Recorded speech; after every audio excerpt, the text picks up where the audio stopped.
Alright. Do new game, commentary, see how that goes. I've never done this, so this will be kind of cool.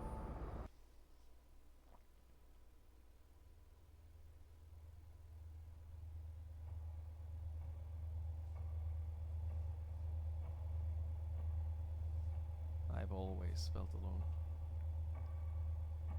My whole life. For as long as I can remember. I don't know if I like it or if I'm just used to it. But I do know this. Being lonely does things to you. And feeling shit and bitter and angry all the time just eats away at you.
Help me.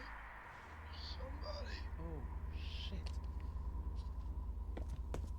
What happened?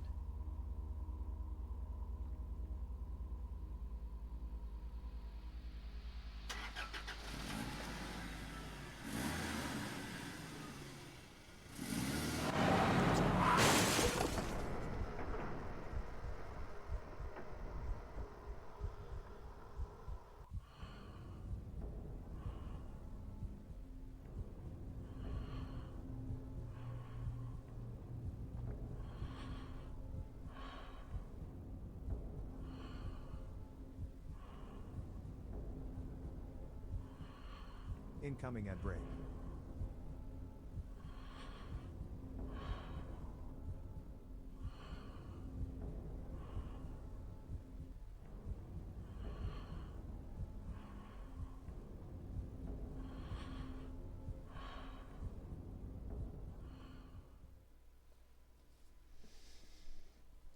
Damn.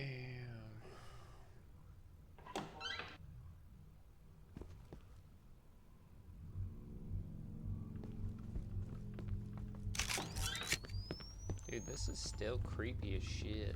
Gotta be honest with you.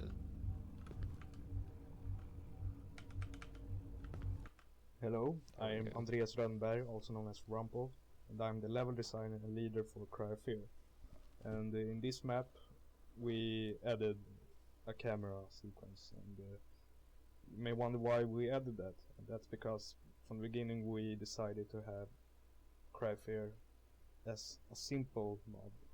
I mean, when I started the project, I wanted Cryofear to only be just a sick mod that I wanted to be really scary. And why you were taking photos was because Simon had like a psychosis or something, and he had killed his mother and went around taking photos of her. But we scrapped that later on, and we decided to just have this sequence to be a nice little thing, because having this sequence is scary because it makes you unable to know what will happen when you take photos. And I like that.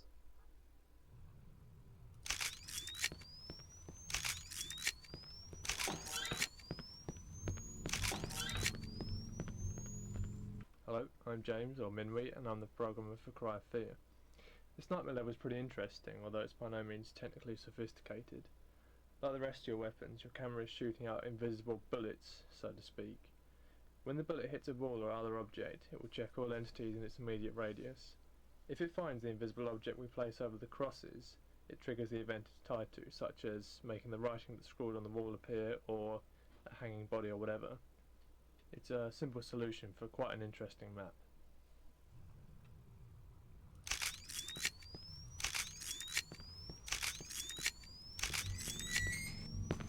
Dude, this is like way too loud for this. So I know that jump scare is coming. Beta testing this mod was more than I asked for during the final stages of development. First of all, because it was so amazing to actually play the mod and see how everything worked out and was still getting worked on. But also because the mod hates me. I had so much trouble getting it to work because of bugs and whatnot, and no matter how many times I tried, I couldn't get it to function properly. This, on most part, was user error by me. I failed to update properly and generally lack any experience towards coding. My point is that you players and fans, I hope, have no idea how lucky you are to play this final version of Cry of Fear. The work that Andreas, James, Georgie, Stig and Aida has put down into this mod is nothing short of awesome.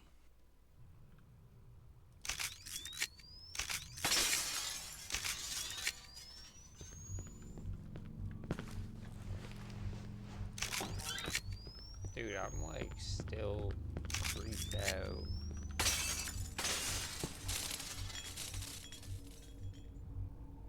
What is that?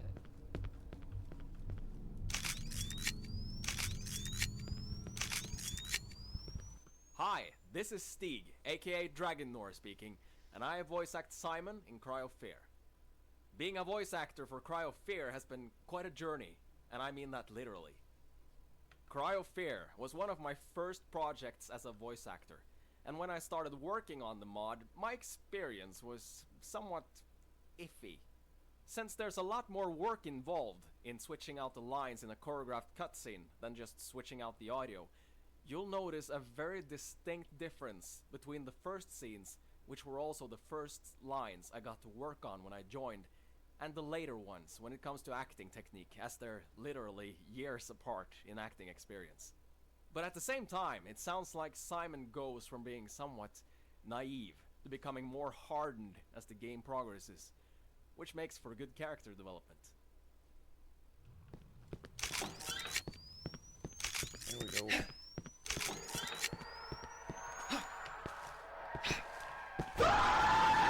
Christ, dude. Swear. Shit gets me.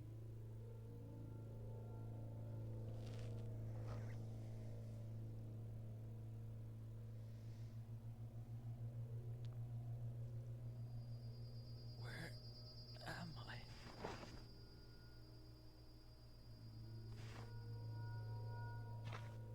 How did I get here?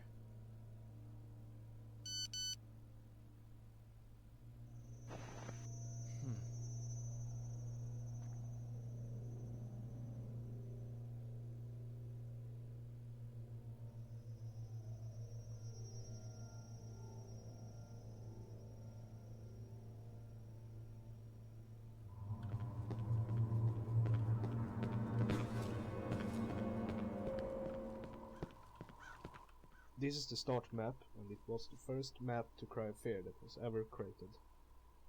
From the beginning it was just using simple looking Half-Life textures with very low resolution, and later on I went to my capital city, Stockholm, where I went around taking photos and made my own custom textures to make it look really like Stockholm and have a really photorealistic look. Then later on I wanted to make the windows in the buildings to have their lights on, and I wanted to have people standing there and watching you, but I never added it because I didn't want to confuse the players too much in the beginning. I wanted it to stay kinda simple in the beginning, not have too much shit appearing.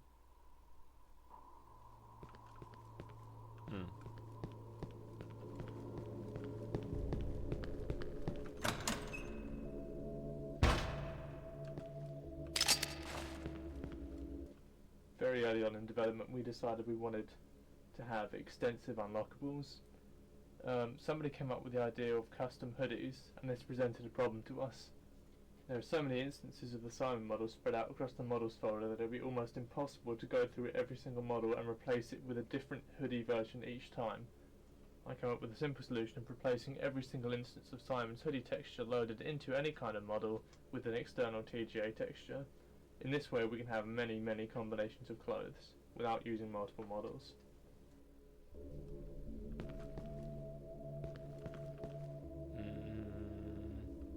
Let's see. What do I have? I can drop that.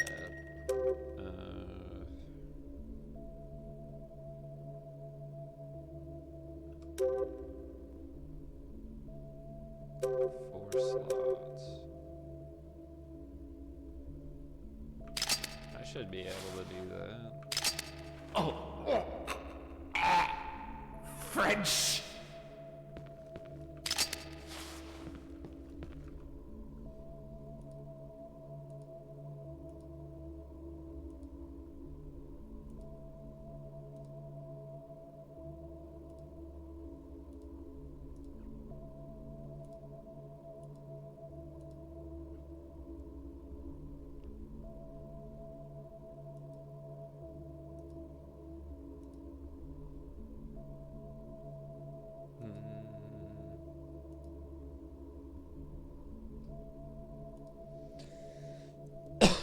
I still need to play that too, Prey to Monsters.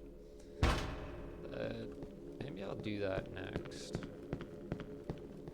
This padlock puzzle is one of my favourites in the mod, because it's so intricate. It relies on many variables. As you may have noticed, the number is actually randomly generated from 11111 to 9999. So that means you can't just play through the mod and then remember what the previous combination was next time you play through. As you well know, this puzzle relies on a couple of things: gathering the username and the password, which aren't quite randomly generated, but the username and password is picked from 32 different usernames and 32 different passwords, and they can be combined. Again, so you can't just play through the mod and do the puzzles without actually properly doing it. We decided to do this because it's just the kind of, we want people to see what we've made. We don't like the idea of people just running through the mod remembering what the solutions are. We want people to actually see what we've done, especially Rumpel's work on the churchyard area where you get the username and password. It's very good mapping. We want people to experience it.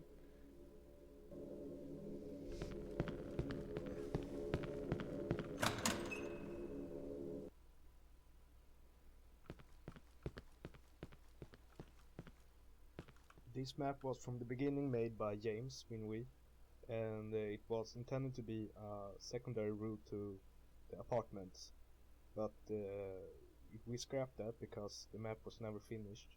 So, and we also thought that it was unnecessary to have 2 routes and it would take too much of our time to make it. So I decided to extend the map instead and add this little small town that you run to with those small streets. And that part is actually a replica of a town in Stockholm called Gamla Stan. And also the square in this town is a replica as well, and it's called Stortorget, and the church there is called Storkyrkan. And actually those sounds from the clock sounds from Storkyrkan in the Cry Fair is real sounds from Storkyrkan in real life. And I head there only to record those sounds. That's how dedicated I am to this mod.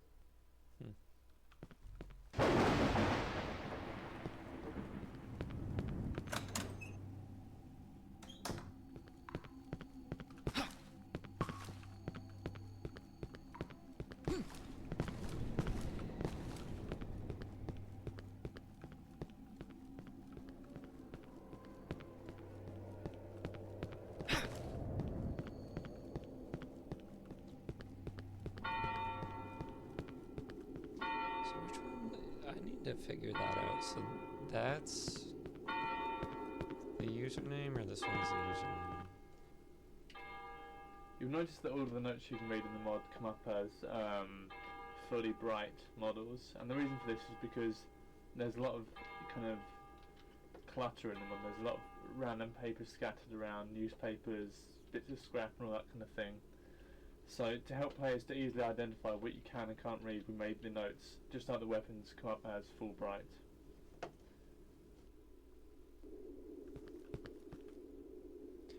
Unforgettable.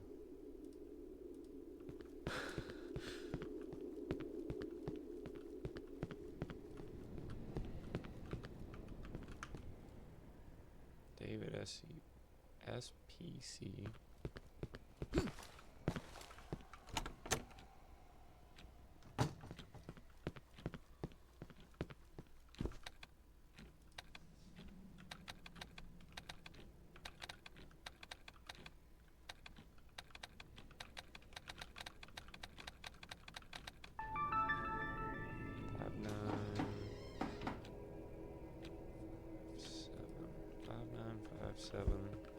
I'm not forgetting that.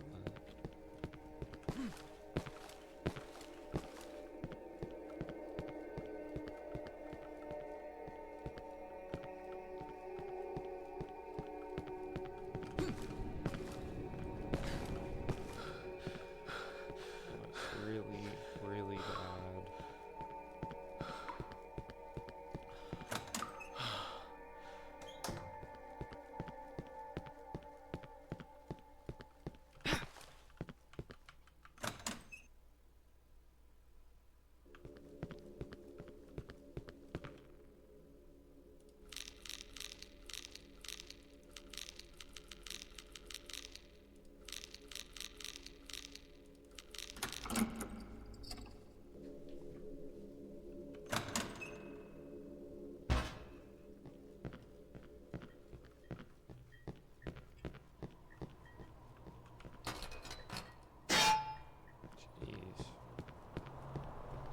I legitimately should turn this down.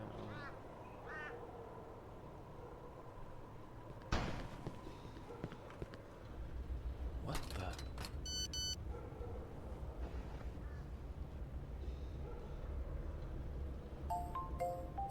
Welcome, Thegus with 666. Gus. No, it's not Marvel Rivals. How are you doing, man?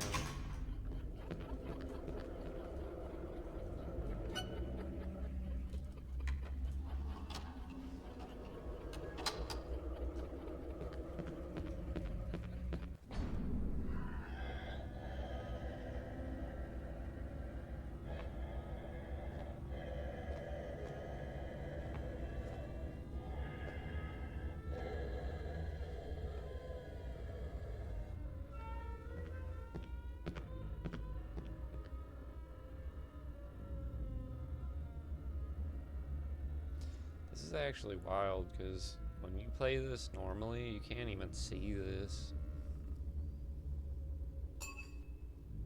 Yeah, I'm doing alright, thank you. How are you doing, man?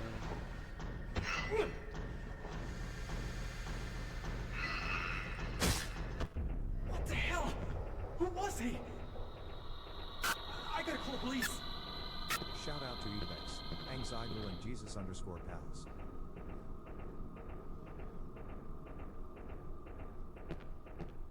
Damn it! No signal. Heck yeah, man. I haven't played this before. They got commentary from the developers. So like every time I go to one of these, it tells you like different facts about the game. I'm actually very proud of the work I've done with the ladders in Cryofear.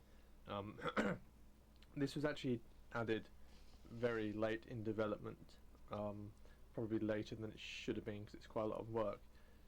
This was after we started working with model-based cutscene cameras.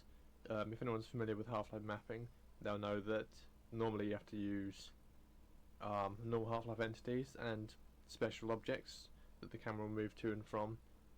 That's very annoying to work with, and you don't really get a good representation or idea of what the finished product will look like until you've compiled the map and tested, etc, etc. So I developed a system whereby you animate the camera in 3ds Max and you see what's happening in the viewport there. You export the map to a DXF, import it into 3ds Max, and then you can fly the camera around as much as you like. Using this technology, I realised after looking at how shitty the ladder system is in Half-Life, where you just slide up and down, I decided I want to improve it by having a animated one. So I knocked up a quick animation, which actually ended up being used as the final thing with a few tweaks. This was actually inspired by Turok 2, which I played years and years and years ago, and that had a ladder system similar to that, whereby the screen would kind of shake around as if you were climbing up, and I was very impressed by that back at the time, and I just thought, why not? Yeah, I've been playing Half-Life, and it's actually terrible trying to climb down the ladder or up them. Like, these aren't too bad, but that's legitimately terrible in that game.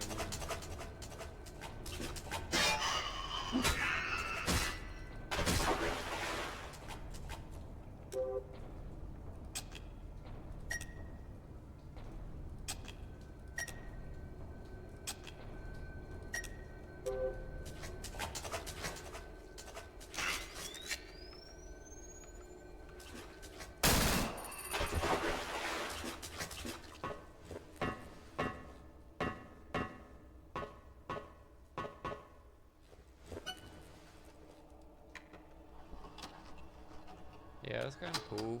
Just going through. Wanted to do something different because I've been like trying to get the speed runs going, and it just keeps crashing. So,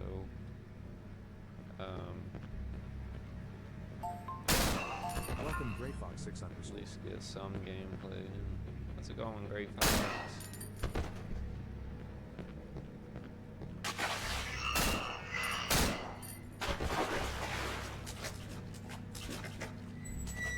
What have you been up to?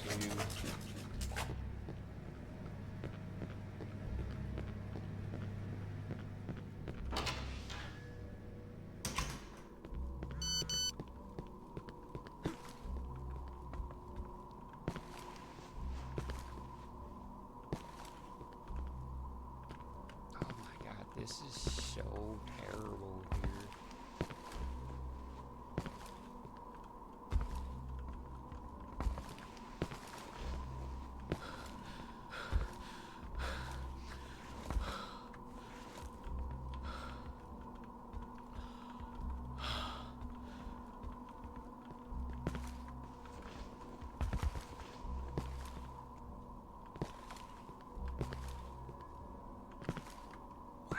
Dude. Heck yeah. You get any hits yet? I just get people arguing with me about my thumbnails. It's like actually crazy.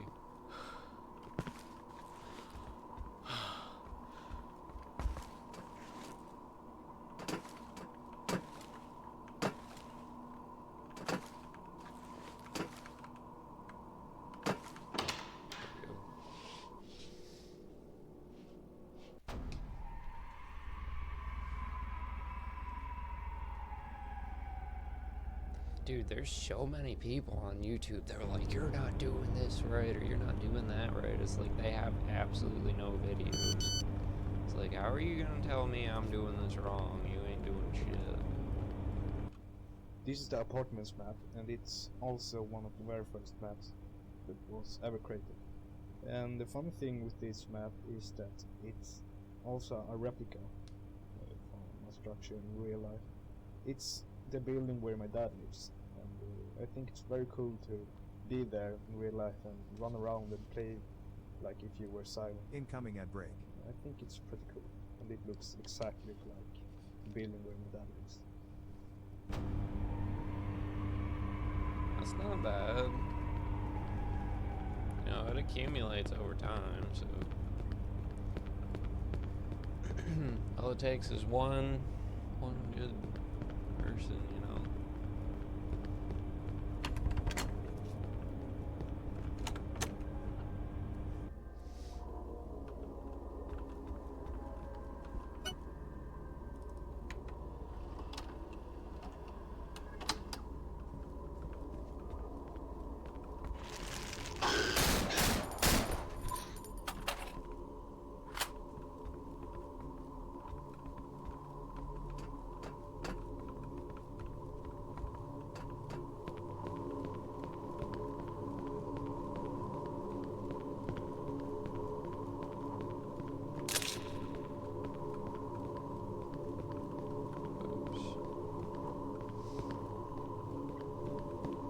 Yeah, man, you'll get it.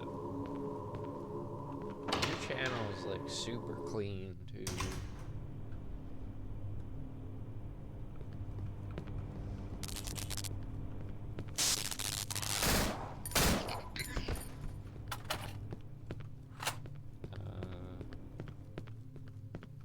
I don't remember. It's been so long since I played this.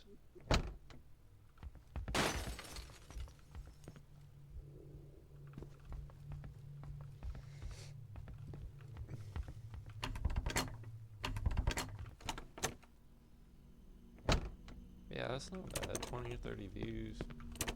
Imagine if you had like 20 or 30 people cheering you on, like in real life. It'd be wild, dude.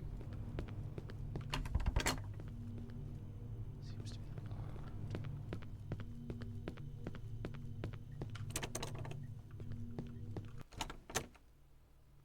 locked. Did I forget something in here?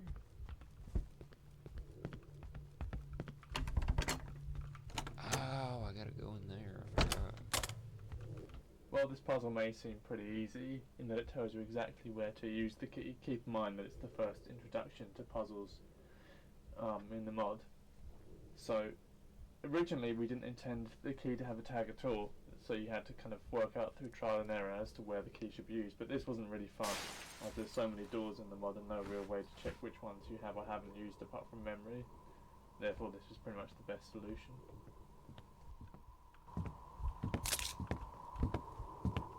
Damn. Well, I guess the camera's going. I guess I could probably get rid of the phone, but can I? No, I probably can't do that.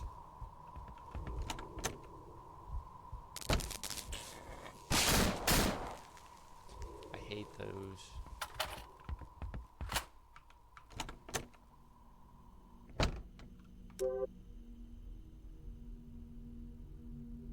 Neighbor across.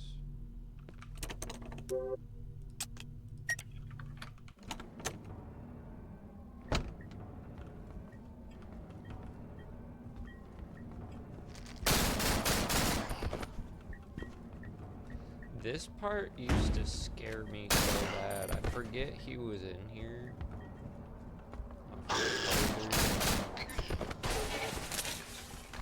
Like, it's wild. I got all this shit now. You'll notice that we actually notify you that there's something in the ceiling. The reason being for this is simply that when playtesters tested the mod, often they didn't actually notice the gun in the ceiling.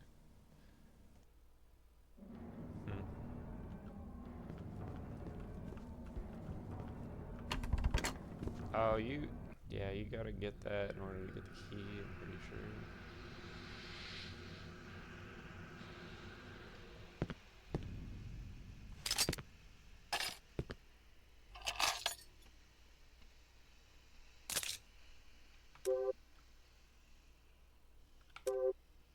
Oh, you dropped it.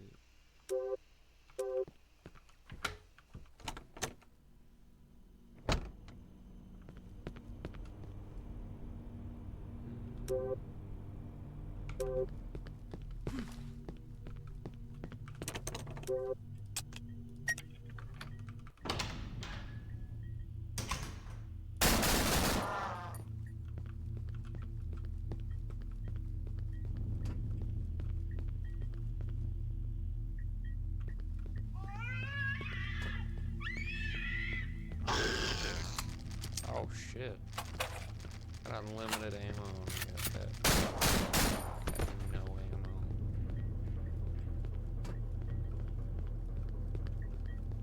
I think this puzzle's pretty nice and it gives players a kind of overall goal in what to do in the apartment, and that's unlock the elevator in the main stairwell. And whilst it isn't entirely obvious at first, there are a few subtle hints that we give to you to kind of guide you in this direction. One of them being the light above the keypad on the top floor in the total darkness, that should draw you towards that. The second one being the note where it mentions that he's disabled the elevators so that the kids have to come up the stairs. The puzzle, the key code rather, is actually randomly generated, and the reason we did this was because we didn't want people just simply skipping out all the nice areas that have been mapped out next time they play if they just remember the code.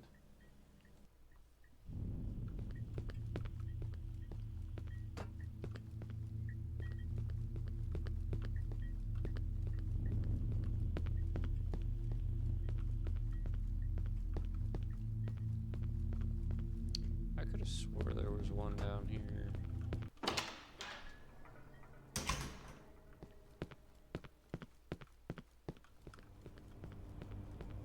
No?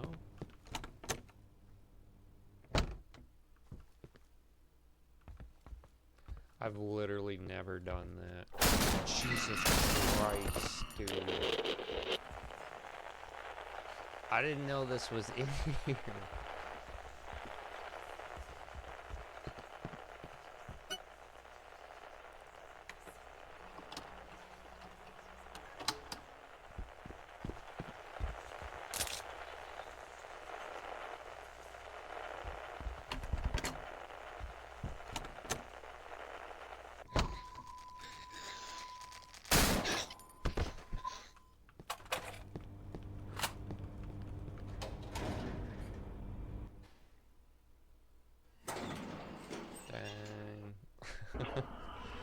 Scared the shit out of me, man.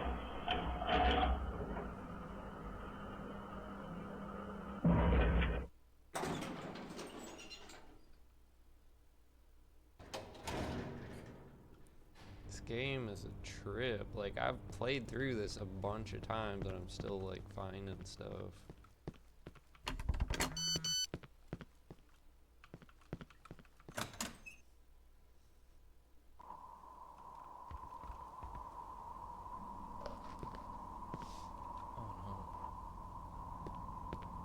This to himself? There's a key in the bathtub. That's crazy, dude.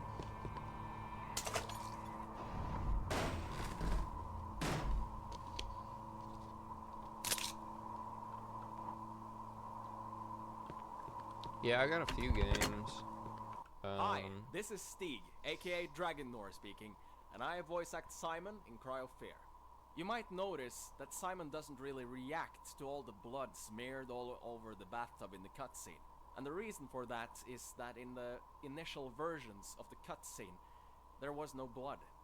The guy in the tub only had the pill overdose, which made it more realistic for Simon to sound like he was confused about the guy overdosing on pills before he got there, but not downright disgusted at what he was seeing. Yeah, I got a few games, and I'm finding some of them won't even run on my PC, or they're causing issues with this, or some of my other, like the South Park game I had, I think that was causing my PC to like crash.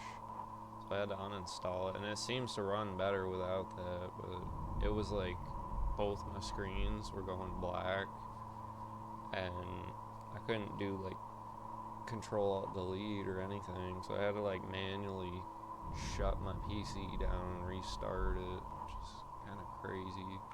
Here's the guy who had SMS'd you from the beginning, from the construction thing, where when you enter the apartments you get SMSs like "help me" blah blah blah. And the guy who lies in the bathtub, he's the one who SMS'd you because he has a mobile lying in the water, and it's pretty easy to miss it, but it's him who is SMSing you. And I from the beginning wanted to have victims who are trying to give you objectives, like this guy in the beginning of the apartments. He wants you to help him, but then he commits suicide. And that was the main plot for Cry of Fear in the beginning, where you are getting objectives from people who are committing suicide, and at the end you were committing suicide yourself. And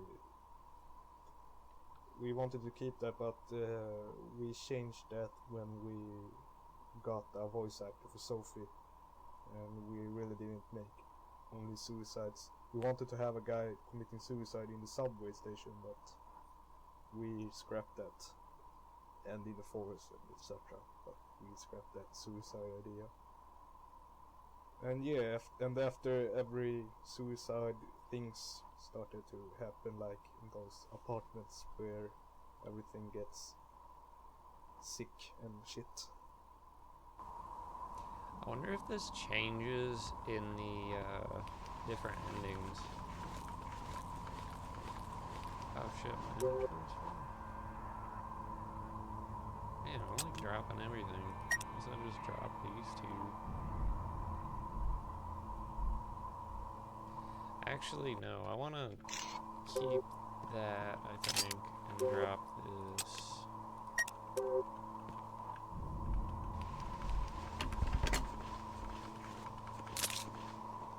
go. Hi, this is No, Steve, I didn't want aka that. Dragon.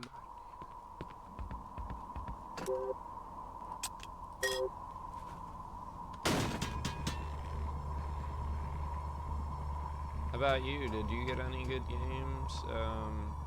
Gray Fox?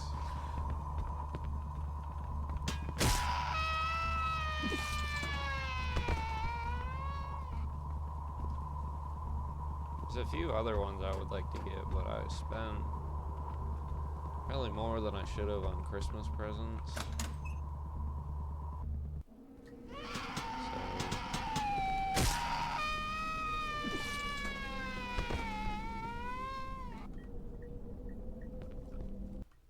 Those metallic bars are supposed to be like barriers or something that the monsters have placed, and we wanted the players to think it was monsters who has like blocked you in and wanted to kill you.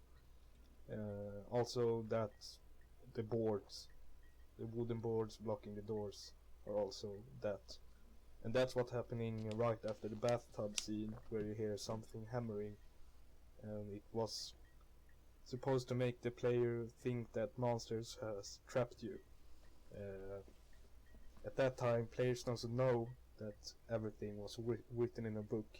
We wanted the player to think that everything was kind of like a virus outbreak where people got insane or something. And then we wanted the player to think that maybe a gas, like the doctor is wearing a gas mask, and that we wanted to make the players think that maybe a gas was making people hallucinate and stuff, and making people crazy. But yeah, so that's the idea behind those bars and wooden boards blocking your way. Dude, that's crazy. I hope your kids enjoy the Christmas.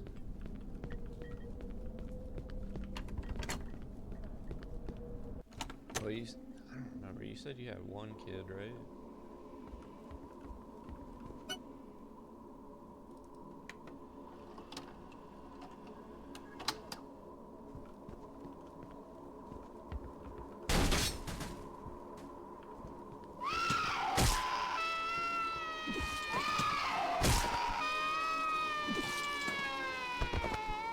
Oh, you got 2 kids? Nice. I hope they enjoy it.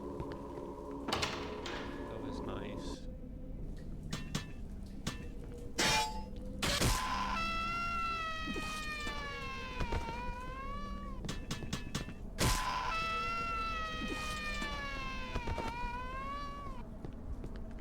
Shout out Dat False Boy 2, Nord 3 RN1. Yeah, we don't Overloaded really underscore.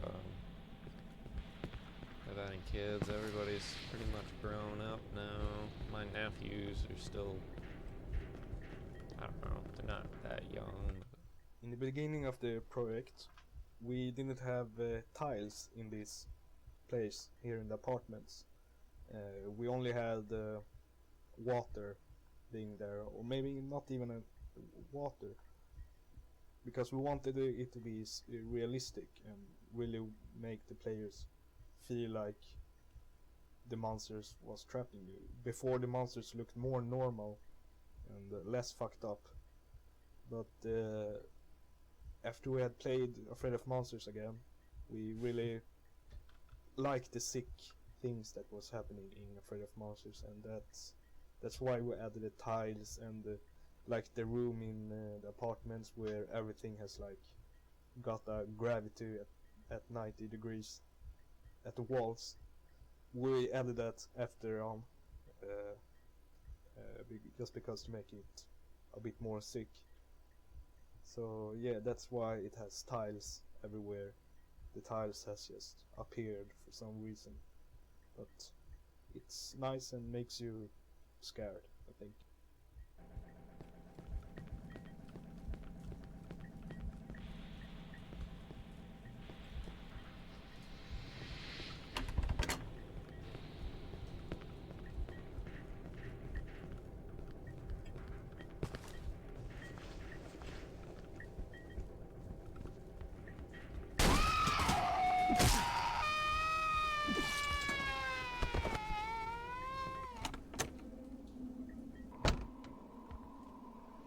So I can skip that, but do I want to?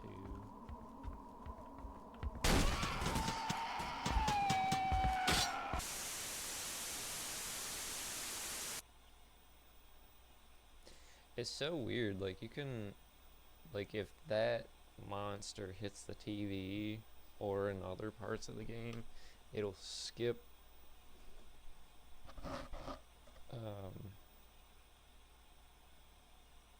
I am curious though, what happens if I put the VHS tape in? If it would redo the 779.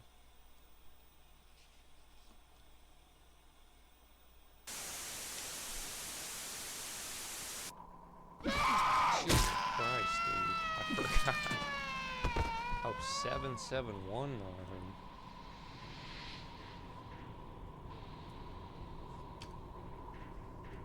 Dude, this game is... I don't know what it is about tonight though either. It's like, some nights I'm not really affected by this. Tonight I'm like all jumpy and shit.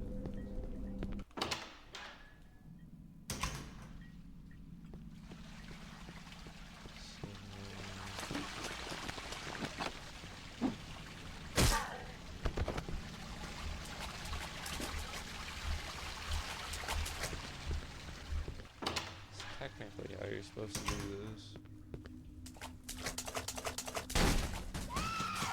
I've never seen him either.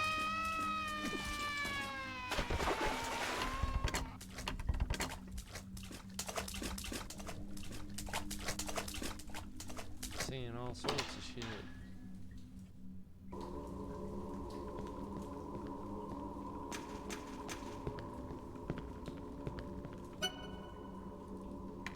Did you ever check out Strange Raven Gray Fox? She seems pretty nice. She plays similar games to what you play, I believe. Oh, I need this.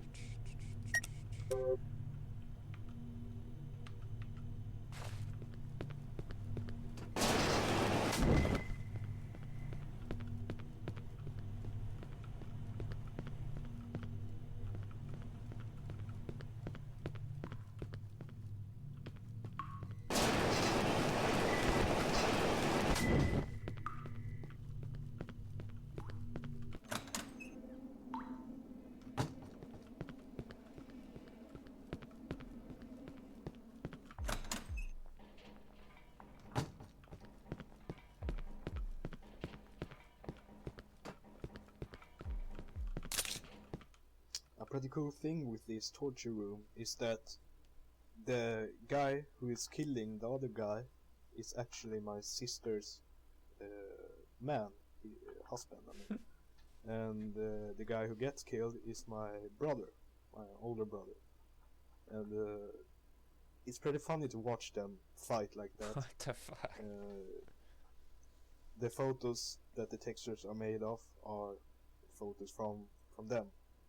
And yeah, I just like to tell you that. I was saying you should check out Strange Raven if you haven't, because she plays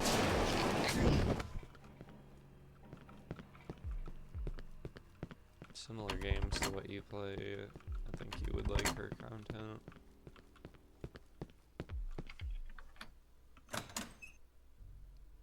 And like I said, well, I don't know. I don't know if she does like co-op games or whatnot, but you never know, man. People like that, they could help you grow your content too. It's a lot easier, I think, working with more people, you know, or like-minded people. It's like I was kind of just doing this on my own for a while, and it's like I'll talk with Chips sometimes while I'm playing, or I don't know, it just makes it easier, I think.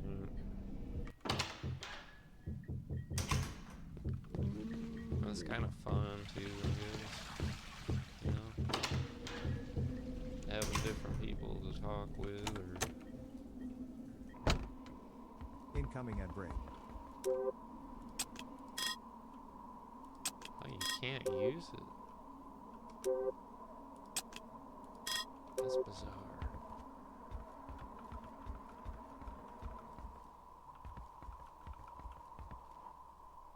Survival crafting games. I was watching one of them that you were doing. That was pretty cool. I don't know. Like, I'm not very familiar with some of the games we play.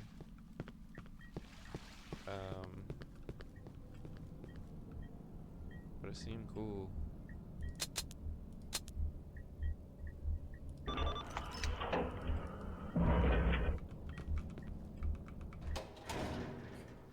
Are you talking about like that raft game and stuff like that too, or just like the?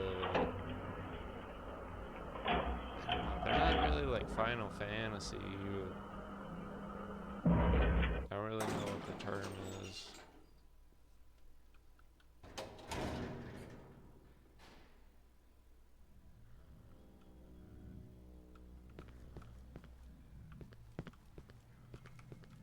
Now this is a interesting place. Those stairs, never-ending stairs. we added that for a reason to make the player really think it's not happening for real, that it's all really just a hallucination or just a psychotic moment, psychosis I mean. So yeah, those stairs are supposed to be there just to make it seem unrealistic, and that's a bit good because then we have a reason to add a strange boss coming over there.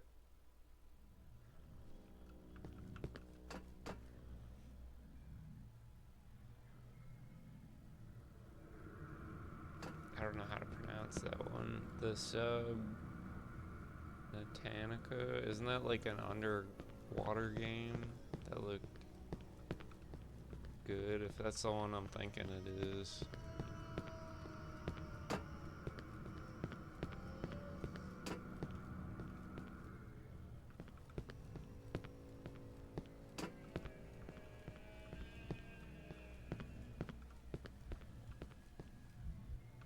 I like missing all these. What the fuck is that?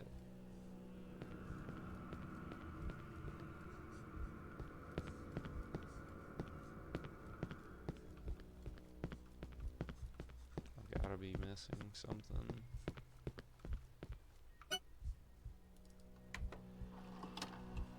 Yeah, that would be a cool game.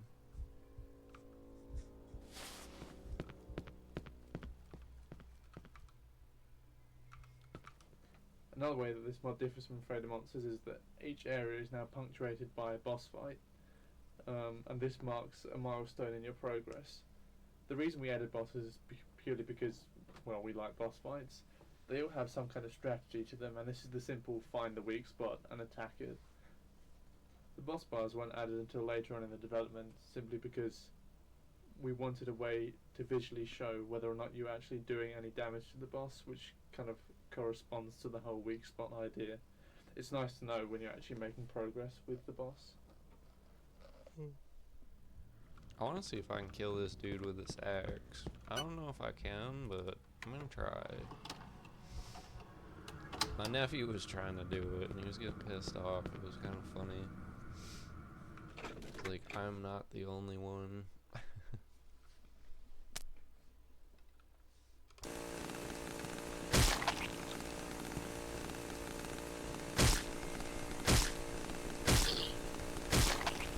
Oh, wow, that's really not that bad.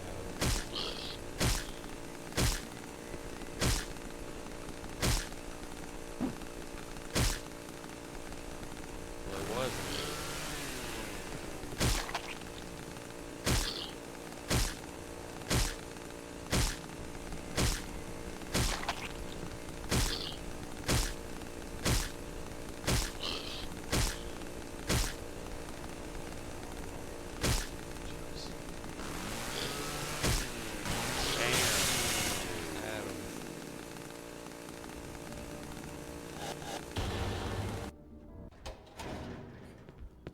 This one. He like one hit you, so it's like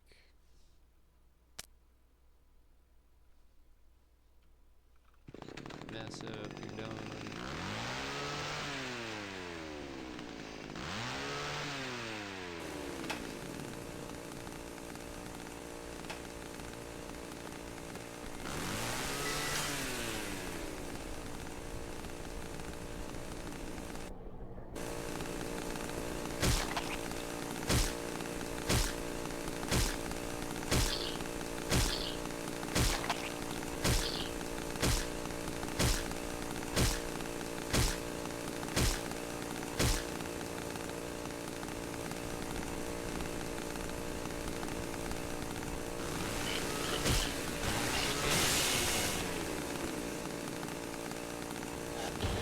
Mess me up.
go. I did it.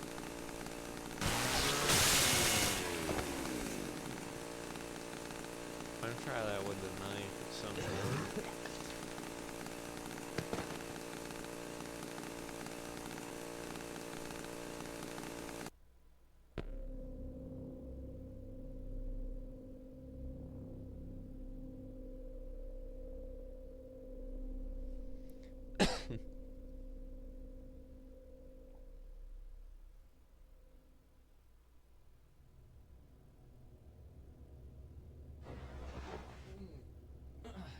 Did I pass out?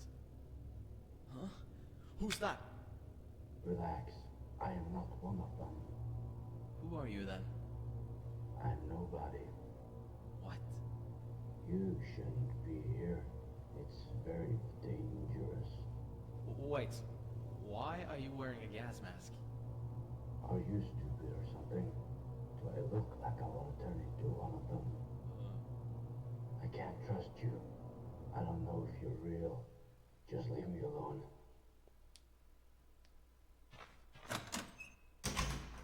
What the?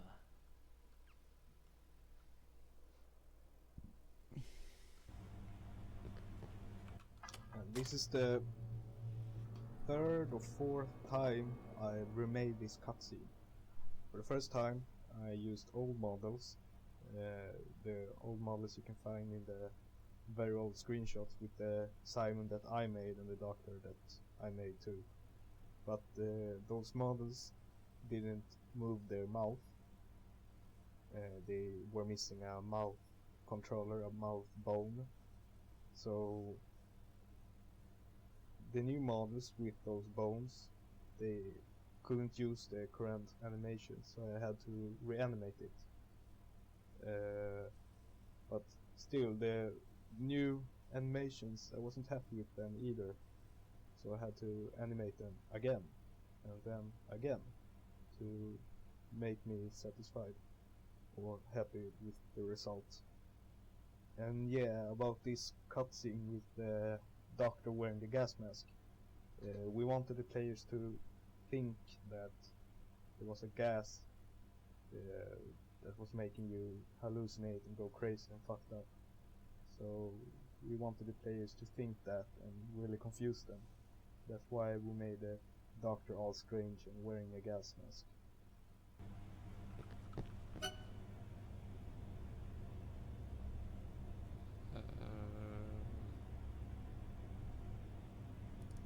It's not one.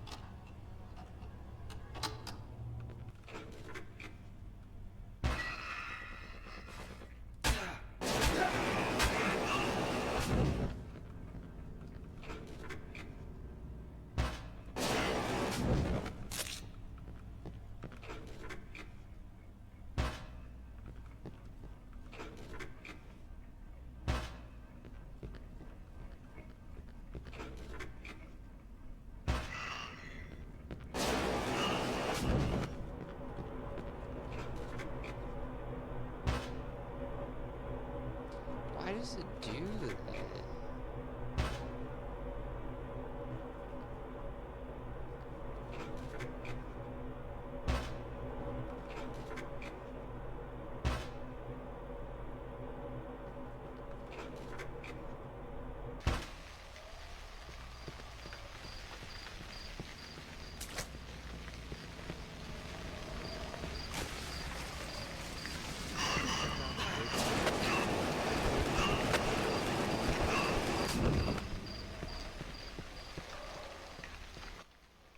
This mobile scene is pretty interesting. It's my voice acting actually, my first voice acting ever. It's my voice that's coming from the phone that you are phoning the guy behind the mysterious voice coming. I recorded it by phoning my own mobile and making it loud so you can hear the voice, and then I filmed it. So then I went to another room and talked, and I was filming and recording the sound from my cell phone, and I just talked very strange. Then I recorded it from a cell phone so it would sound realistic. It was pretty interesting.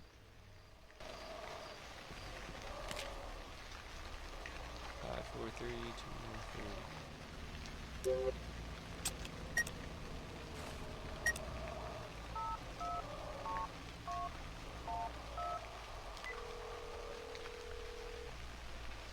Hello?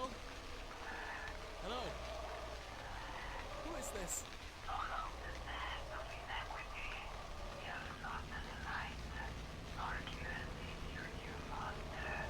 What?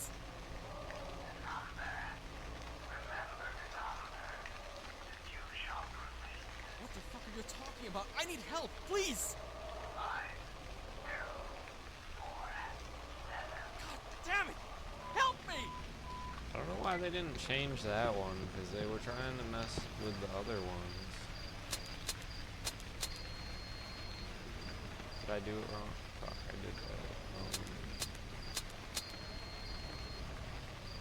I don't know what he just said.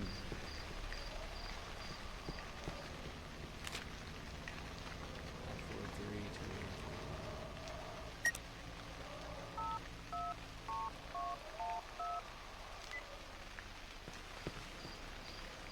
Dude, now what do I do? Is that in here? 5, 2, 4, 7, is that it?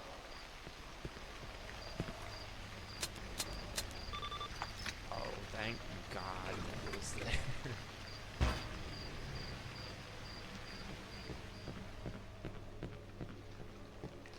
This part was like super creepy. Now this place might be my favorite part of the mod, or my favorite scary part. So simple and easy, yet so damn pro. The idea behind this is that we wanted the players to think that they are chased by a guy with a chainsaw, and but there's really not no one there. It's just some sounds playing, and but the players really think that it could be a guy with a chainsaw because they have just met a guy with a chainsaw, the boss. So it's a very good thing to trick the players to think that they are chased by someone, but they aren't. So this is really what psychological horror is about. It's just fucking with your head. A lot better than a lot of games made nowadays.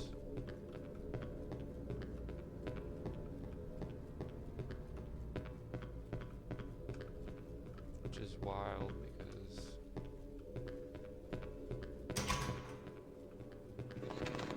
there's so much more technology.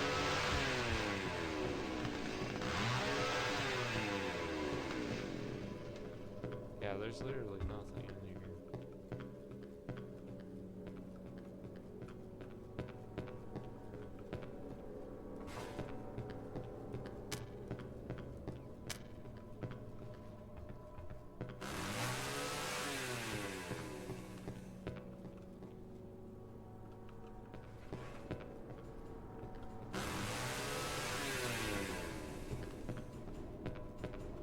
Sounds like there is.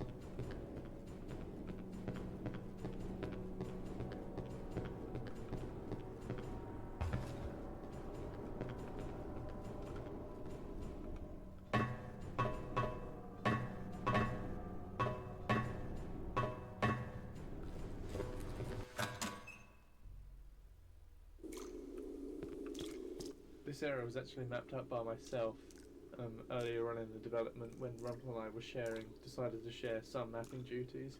However, he took over later on because I was too lazy to finish it. There may be a discrepancy in the styles, but I still think it's pretty nice. It was actually inspired by a book I found in my house about kind of London underground tunnels and sewers, which is, I don't know, pretty interesting to some people maybe. I don't know. But anyway.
I really like those caves in this map. They were actually inspired by a dream I had. I dreamt about I was walking around in some caves with some friends, and I thought it was really scary. And so that's why I added those caves in this mod. They doesn't really look like the ones I had in my dream, but as I said, they were just inspirations and dreams. And the result is nice. It's a cool construction thingish thing.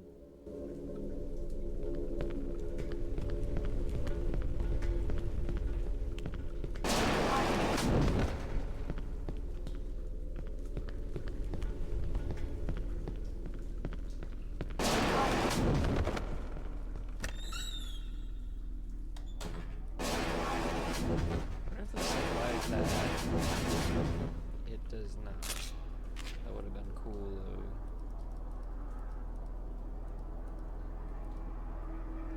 Two 7-9.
You really want to know this spoiler, or this Easter egg, do you?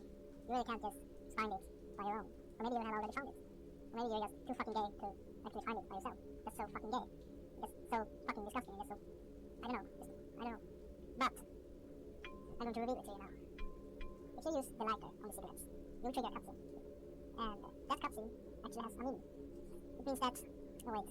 You take a smoke next to the dead guy who has committed suicide, and the camera is showing them both when Simon is smoking. And the idea behind that scene is that smoking kills.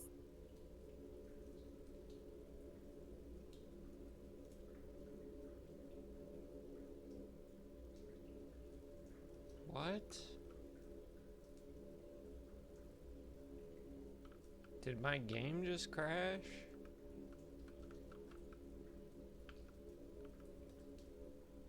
I think it did. I need to restart this. This game is something, Incoming ad break. dude.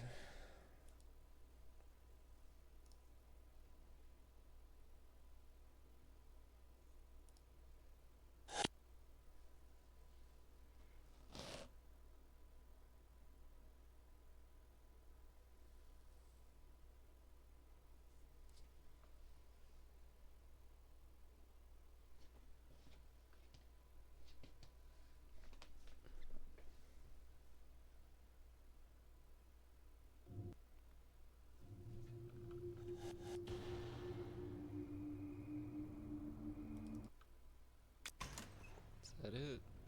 No, it's not that. That one.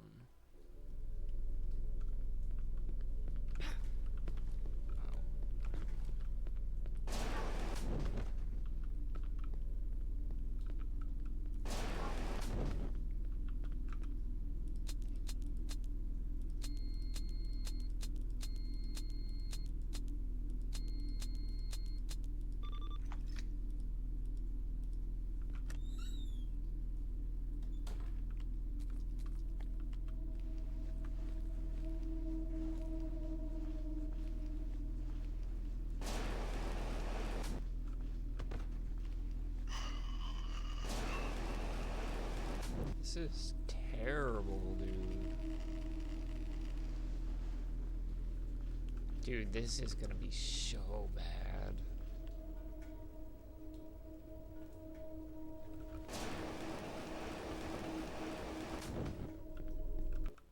this spoiler or this Easter egg, do we? Dude, I guess that one's just bad. But I did learn that you can do this.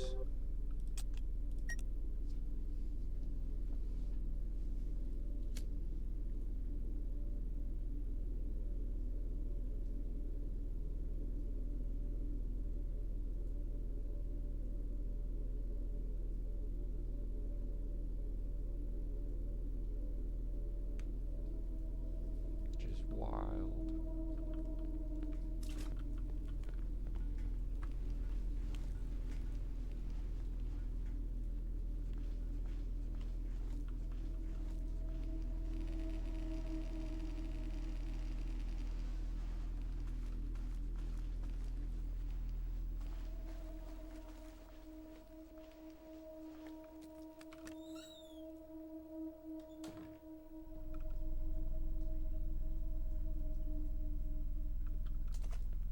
Why are they not here? They should be filled with shit.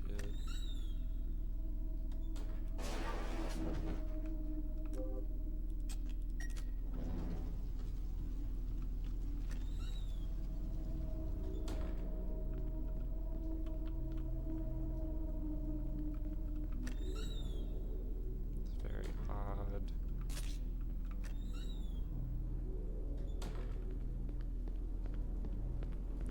Wonder if the shotgun does that.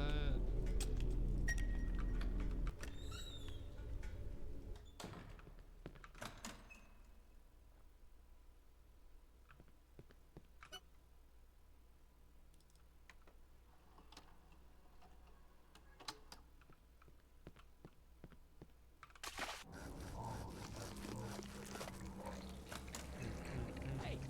What the fuck are you doing? Wait!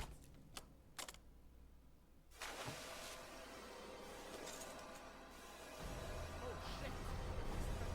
Used.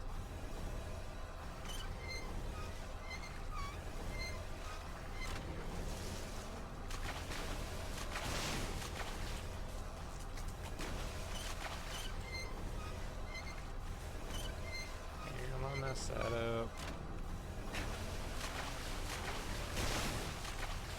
Dude, he should be so dead. Never had to do 3.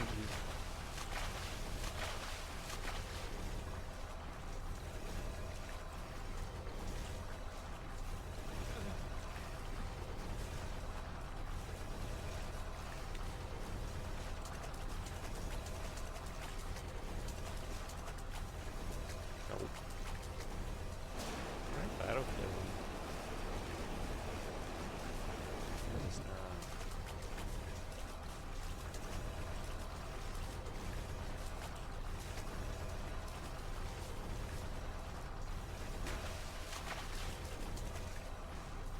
Stop.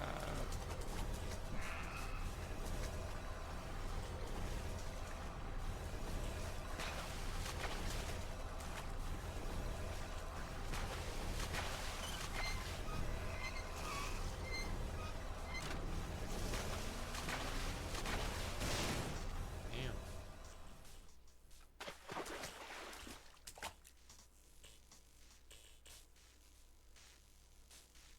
That doesn't make sense why it took 3.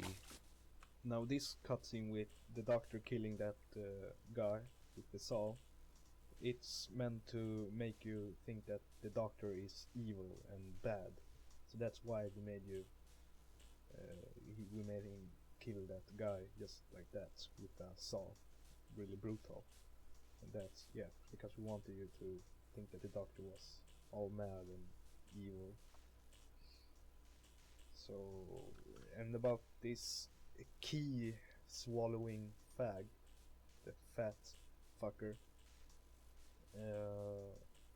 I'm really not happy with that idea with him swallowing the key. It's kinda funny in a way. It was not my idea from the beginning. It was from a classmate from college. And I just said, yeah, why not? I'm going to add it. and then I edit it, and I can't just cut it out. It's kinda original in a way, but swallowing the key like that, it's not really scary.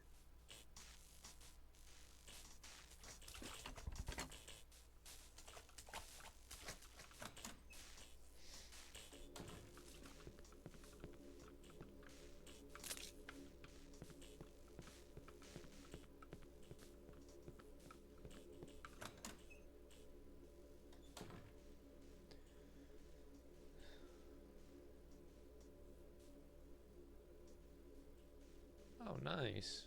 Alright, dude. Hope you have a nice night.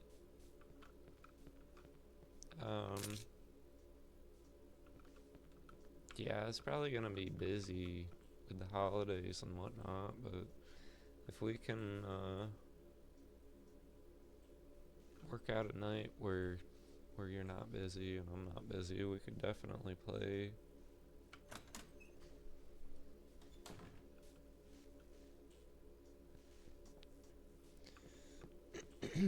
Yeah, man. It's actually quite a bit of fun.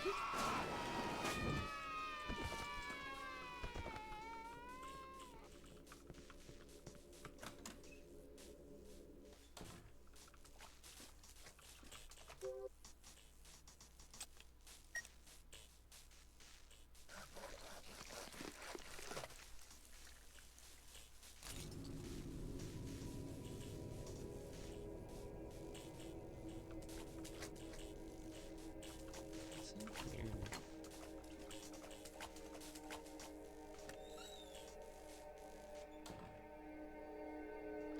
Can I unlock that? I don't think I can. No.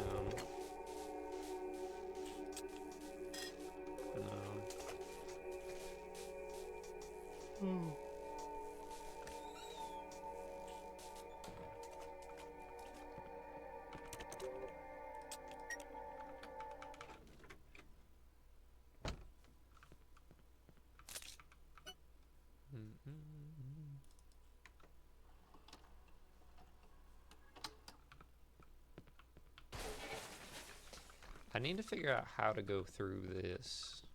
I haven't figured that out yet. I don't want to tell you why I made this. I really don't. I don't think so. No. I really don't. This is too much. No. Really no. No. Fuck you. Wow.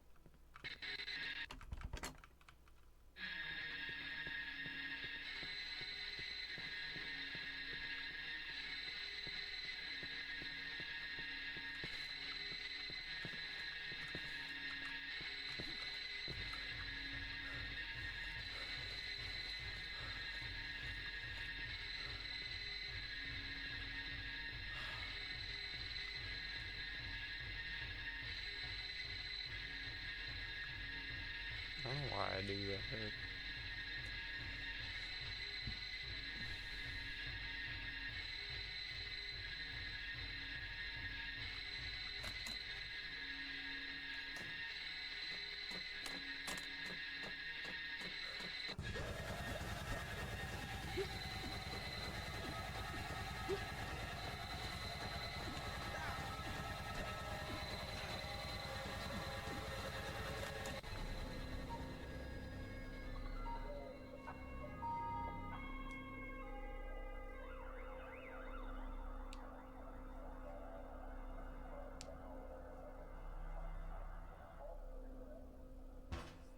Damn it! What was that? Hallucinations? Am I going insane? Hope everyone enjoys it here. Please follow the stream.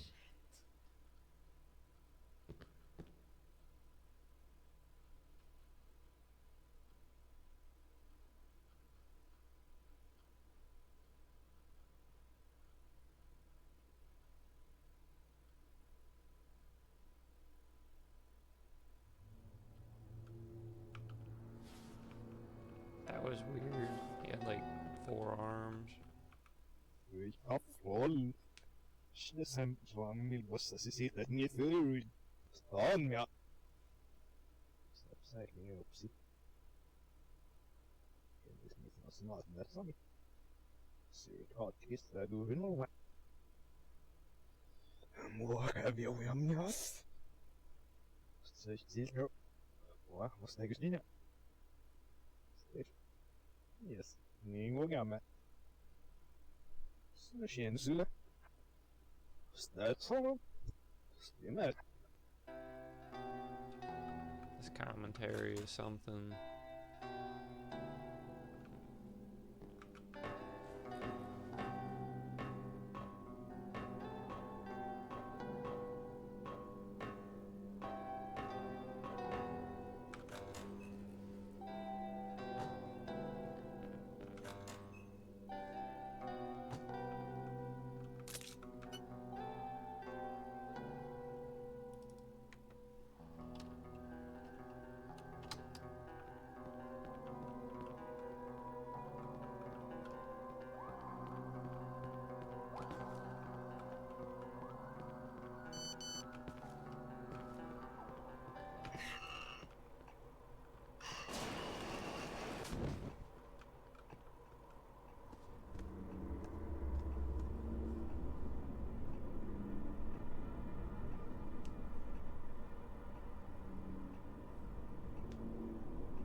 When I came to this point, when I started making this map, I wanted to make a bus stop. So I made a bus stop, and at the bus stop I wanted to have a map, because we wanted you to kind of navigate around the city to find your way home.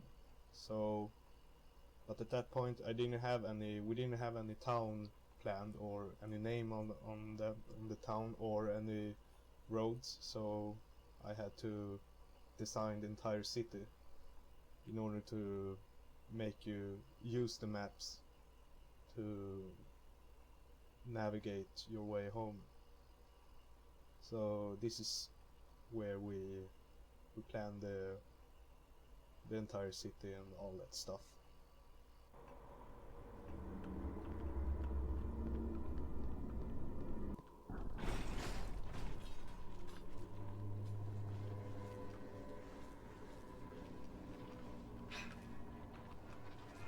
He's supposed to like despawn, but I don't know how to do that either yet.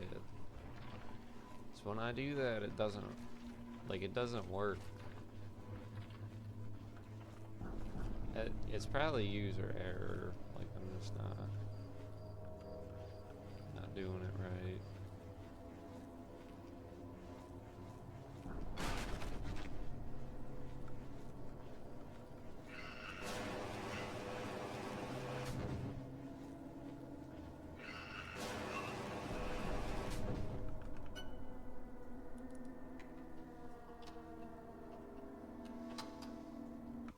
I also started experimenting with kind of an organic thing that was kind of infecting the monsters. You see those red stuff. I wanted the player to kind of think it still was some kind of virus that the doctor was talking about that made you kind of crazy, and so I tried to show that by having those organic stuff. I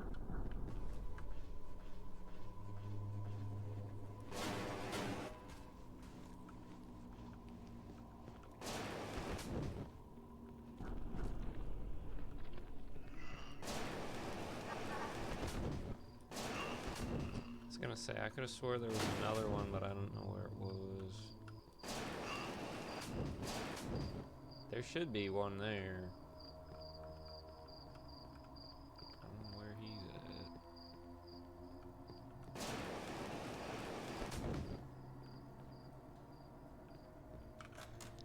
So weird.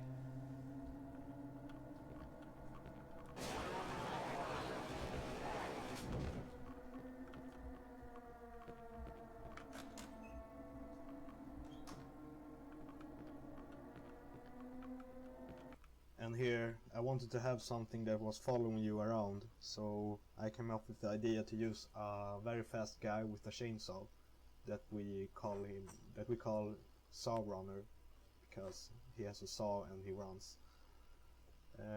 An interesting thing is that there's an M16 in the room that he appears from, because it's very hard to get it. So try and get it. Okay. Is there a save point? Yeah, there is a save point. Did I save it? I don't know if I did.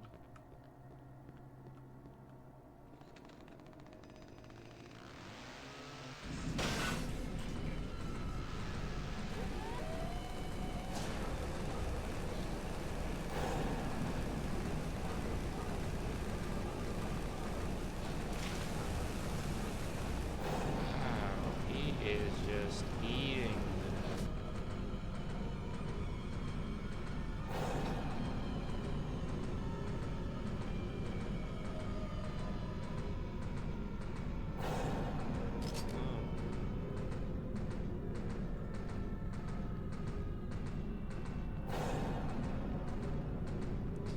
Wonder how you're supposed to really do that.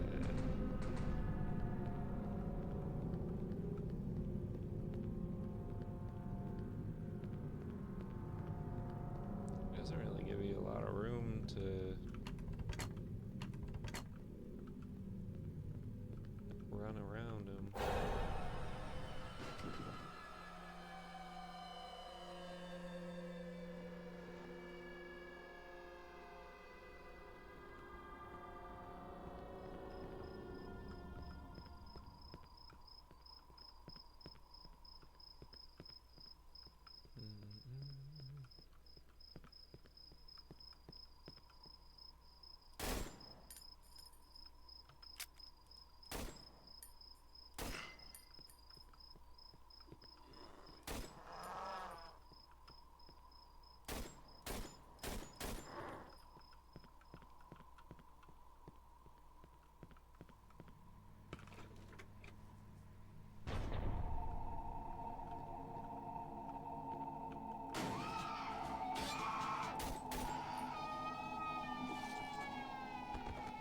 I really don't think I need anything in here.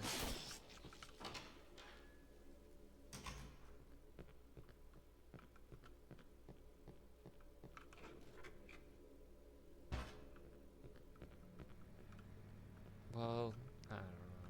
I don't know if there was commentary back there, but I'm assuming probably not.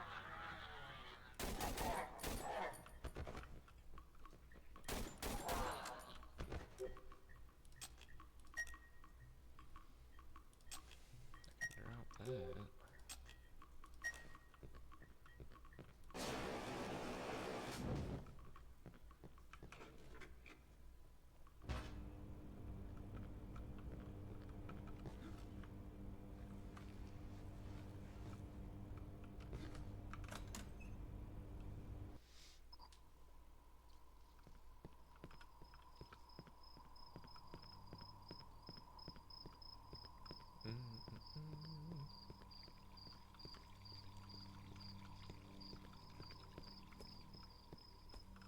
Whoops.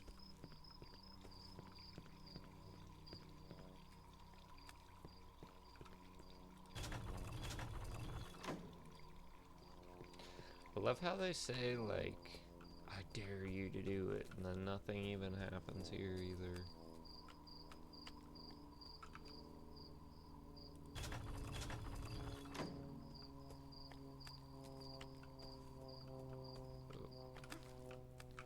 This park over here is actually a park from real life, and this park is located in Stockholm, the capital of Sweden, and this park is named in real life Observatorielunden, or as Swedish people call it, Obsan. And that orange house is Stadsbiblioteket and is very famous here in Sweden, so a lot of Swedes might recognize this place, and they might think it's awesome. And the cool thing is that it really looks like in real life. it's so identical. The only thing that differs from real life is the stairs where the red car is located. In real life, the stairs aren't really there. They are more like where the gate is that you unlock. But I had to move the stairs to that place because of limited half-life shit, you know.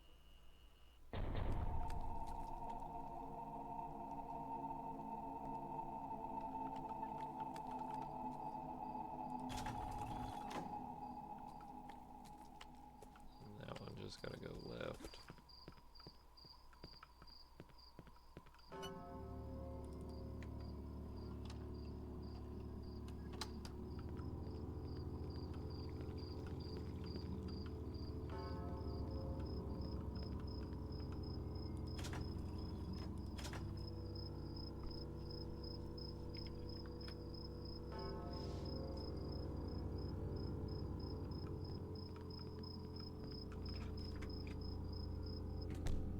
Incoming at bridge.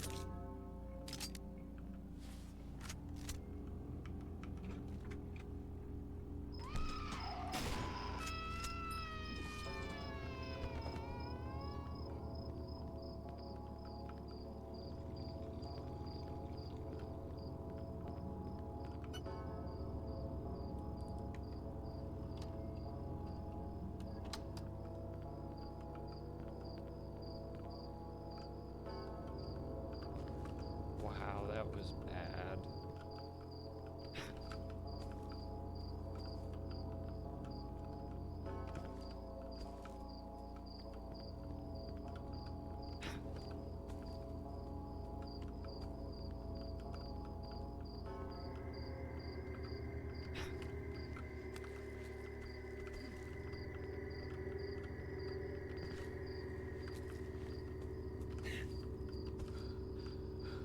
I move that back.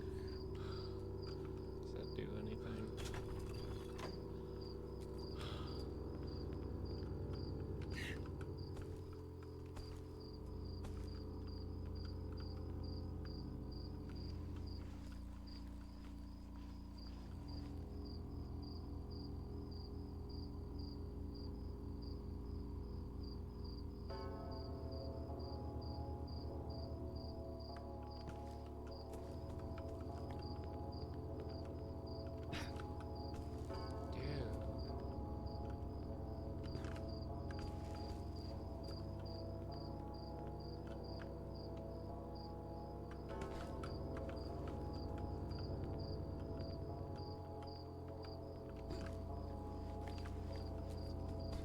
Just hear me out.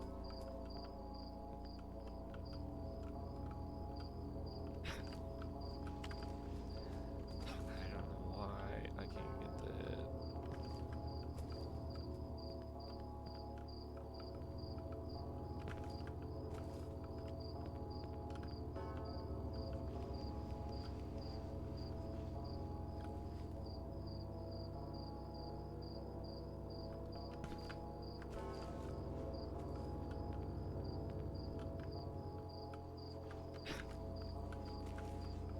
Dang, dude. What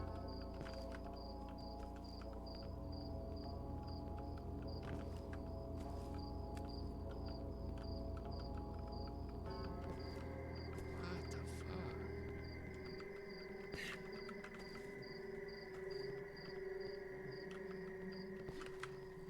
Alright, I'm done with that.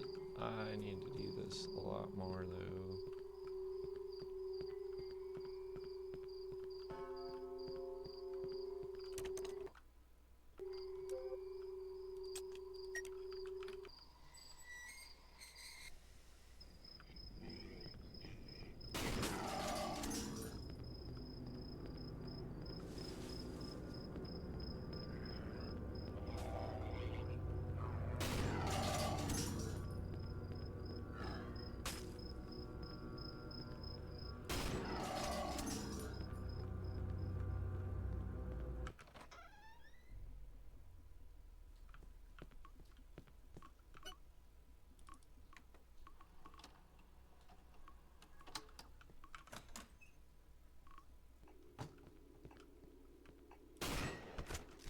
If you haven't tried it yet, you can actually press those traffic lights buttons, but it's a bit tricky, but you can press every button,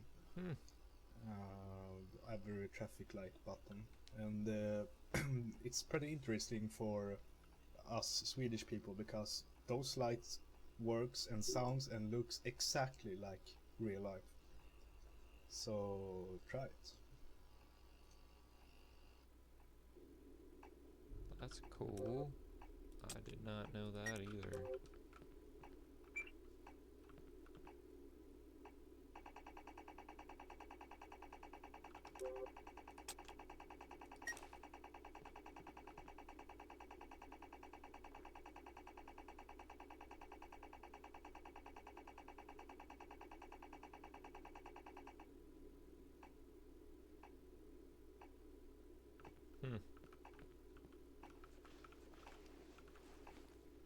If you haven't tried it yet, you can No. actually...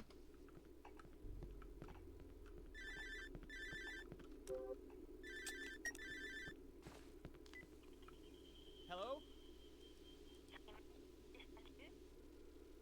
Hello? I can't hear you. Who is this?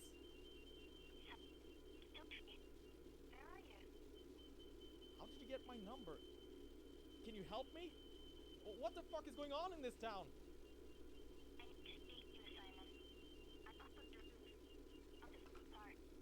You're... what? You're up on the roof? I can't hear what you're saying. Hello? Hello, are you still there? Ah, shit.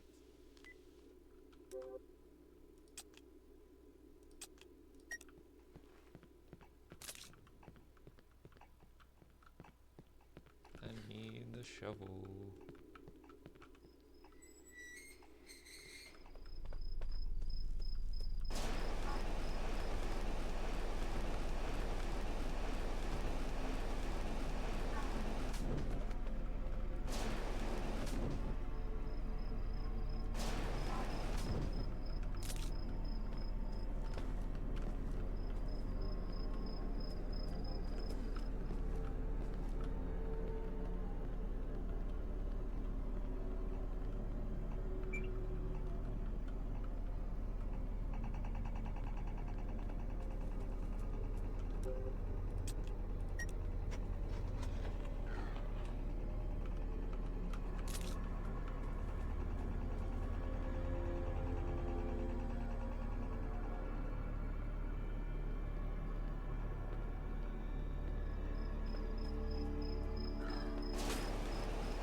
That was it, right?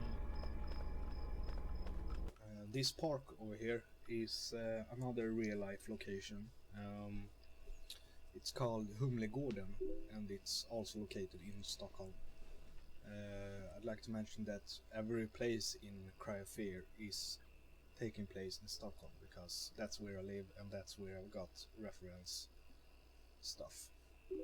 So this is yet another real life location that looks kinda exactly like real life. So Humlegården, you can just Google it if you want.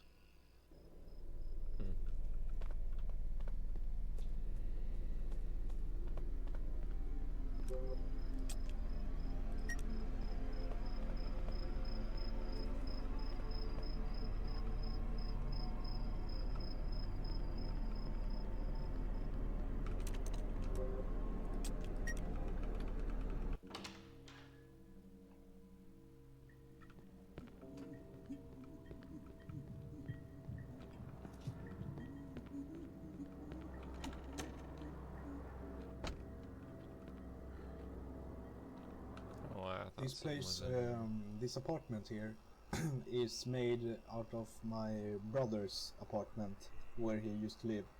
He no longer lived there, but I made that apartment of that place in a way. So it looks exactly the same like the other levels that I've been making. So yeah, it's pretty cool.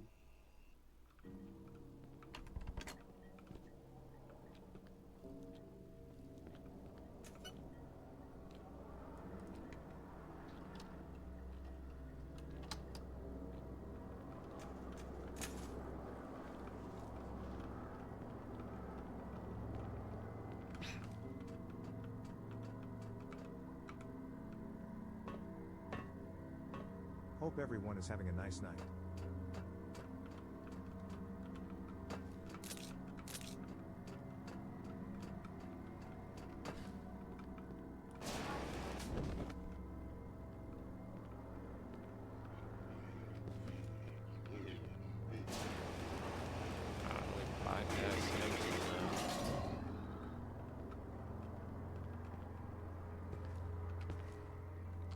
I thought for sure I was gonna fall.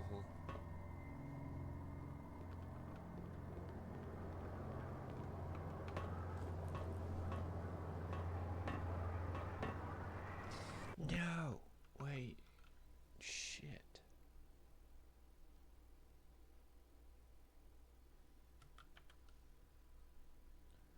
I have to redo this.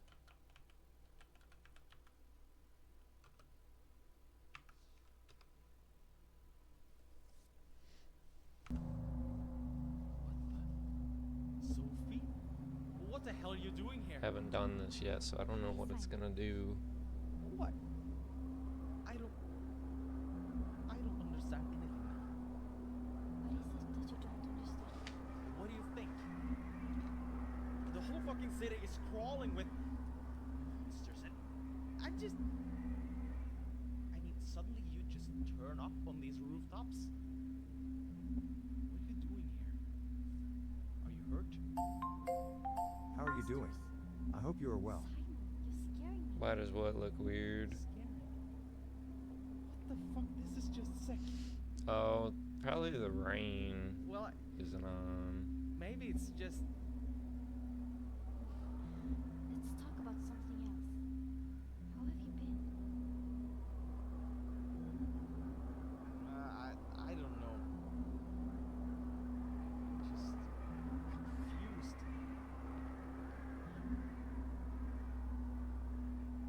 Not too bad, thank you. Better now that you're here. Yeah. I'm glad you're here too, Sophie. I've been alone all this time. I see. Sounds tough. But what about yourself? Why are you here? Are you hiding up here from those things? No, I really don't understand what you're talking about. I'm just thinking. Thinking. Yeah, I've been doing a lot of that too. Do you remember how you got here? I don't know. Yes, I woke up myself, but it wasn't an alley and... Wait, I can probably show you. No, hush, Simon. Can't we just sit here for a while?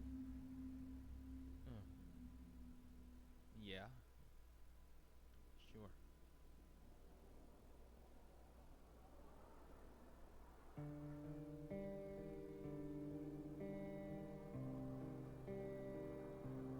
Do you want to know something? Yes. Yes, I do. I want to know just what in the fuck is going on here. Is it about that doctor guy? In the gas mask? Doctor? Simon, please. No, I mean about school. Yeah. What? Well, I don't know if you knew, but I always had a hard time at school.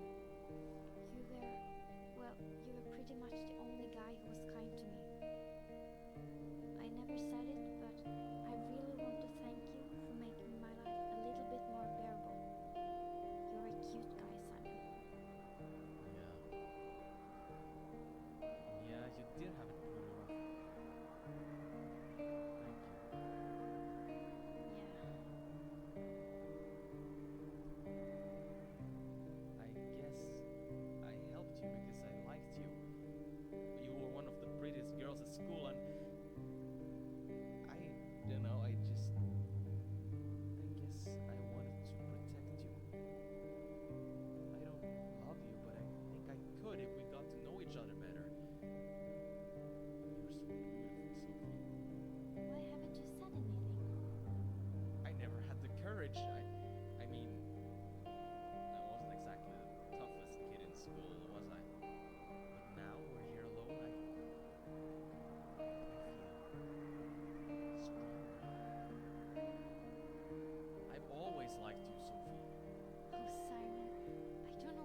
damn, so much stuff has happened lately. All this craziness, the darkness and the monsters. I think I'm going crazy. I'm so glad I found you. I know. A lot of things have been going on lately. Yeah, really. Was it you who tried to phone me, by the way? Yeah, I wanted to talk to you. To get away from it all. Oh, but what? Out here? No, away from everything. Away from all this. What? What do you mean? You know full well what I mean. Wait a sec, you mean all? No! No! No! No! Sophie! Why did she? What the fuck? This isn't making any sense!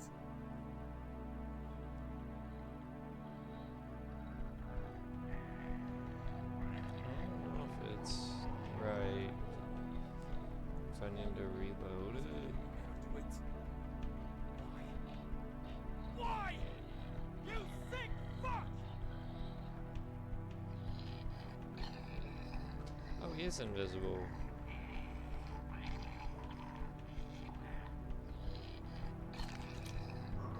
It's Joe Biden.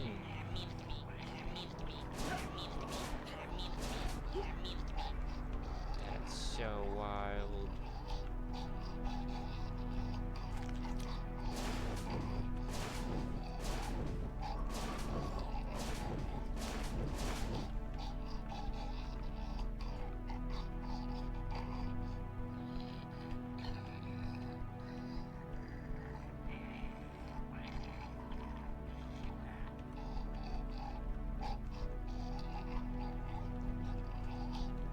Oh shit.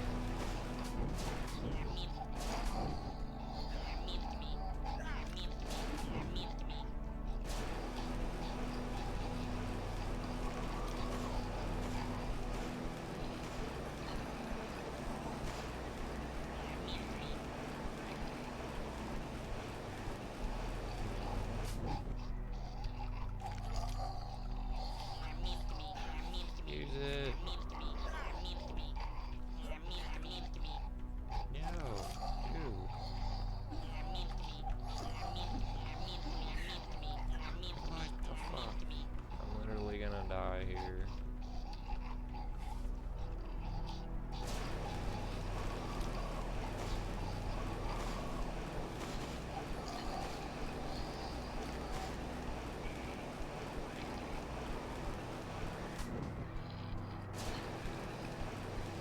I don't even know where he is.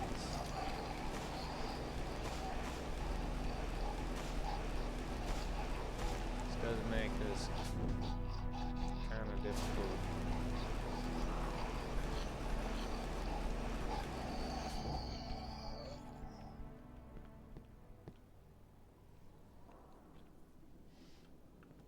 That's crazy. This boss has a fairly simple cycle in that it can either attack or move around, but I still think it's pretty nice. You have to move around quite a lot and take cover, and it can actually be quite a dangerous boss if you don't know what you're doing. Yes, especially when Joe Biden gets thrown at you.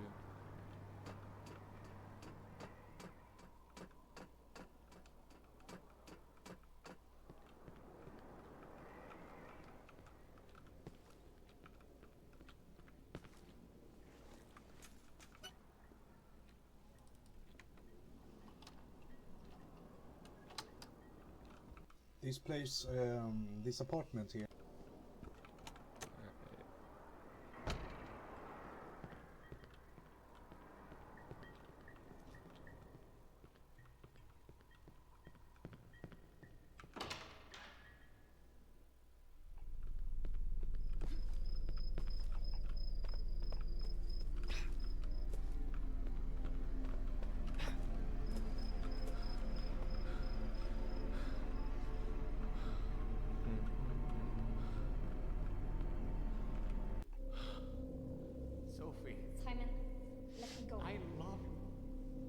you, Sophie. I have to leave.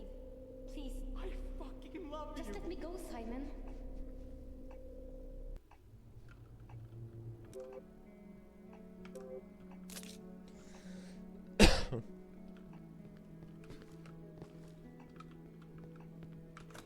I really need to work on that. I'm so bad at b-hopping.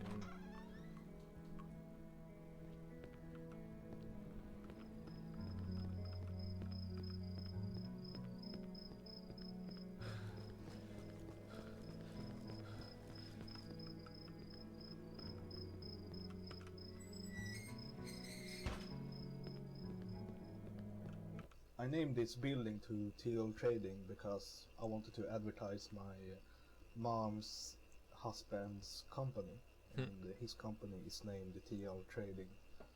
So yeah.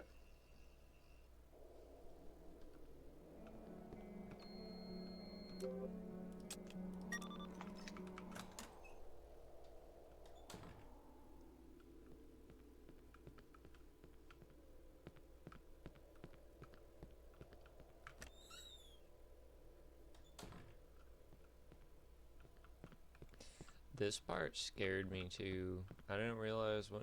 Oh shit, dude. I thought you had to pick that up, you know? Yeah, that dude's like... super creepy. Can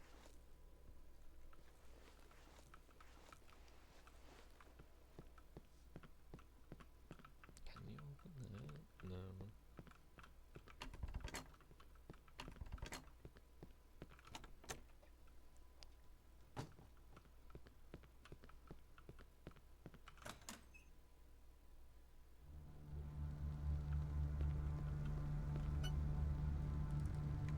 Incoming at break.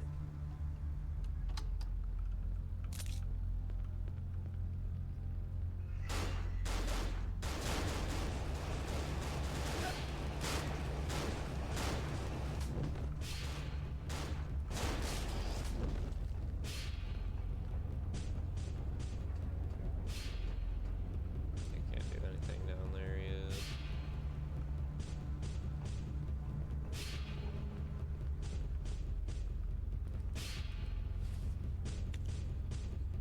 Probably should have waited until I killed these ones.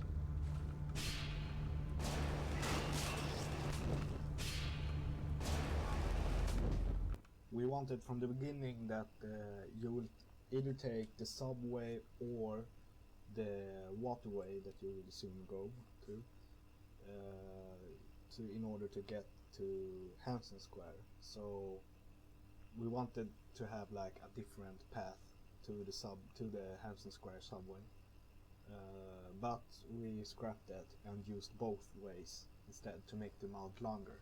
Otherwise it would be a little bit shorter, but a bit funner to play again. But we thought that it was a bit unnecessary. We just wanted to make the mod just long.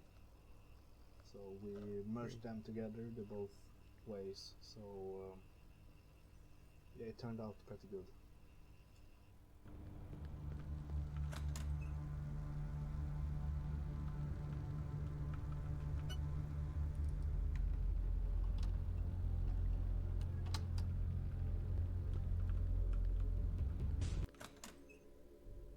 I don't know if you can kill this one either or no.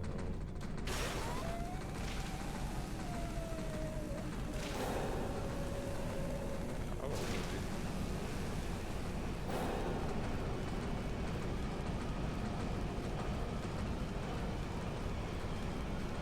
Yeah.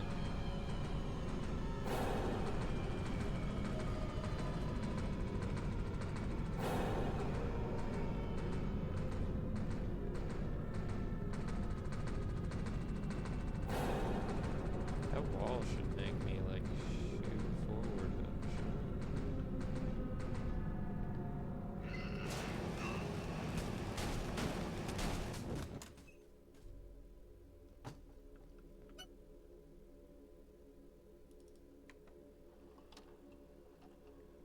was over there that I needed?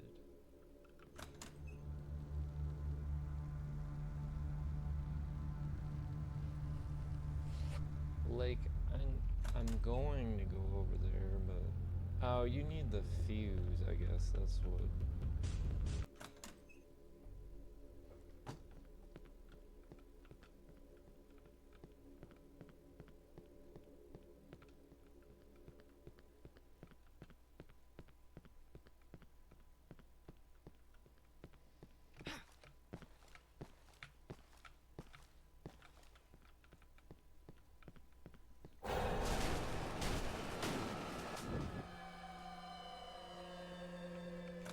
Say he's dead. I don't know what that's...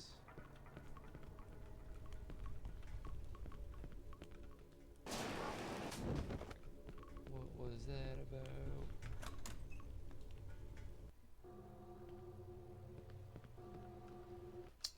This part over here is actually a view of Gamla stan, and that is also in Stockholm. So what I did, I was walking around in Stockholm at the night, and I was walking along with the water, and I saw this beautiful view, and I thought like, shit, I should do that in Cryosphere. So I took some photos of all the street lights and the view. So then when I came home, I made them into textures and started making the map, and it turned out very good.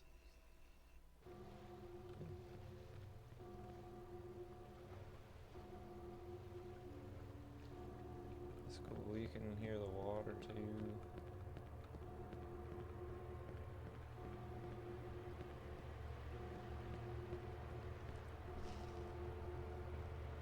Oh my gosh, I'm so tired.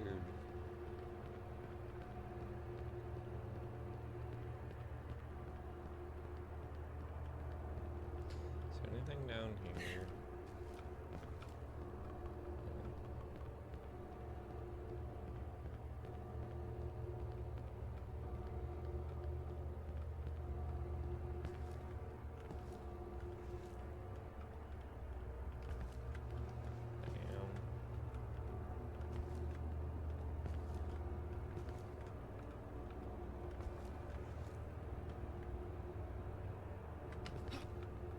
What the fuck? I almost had it.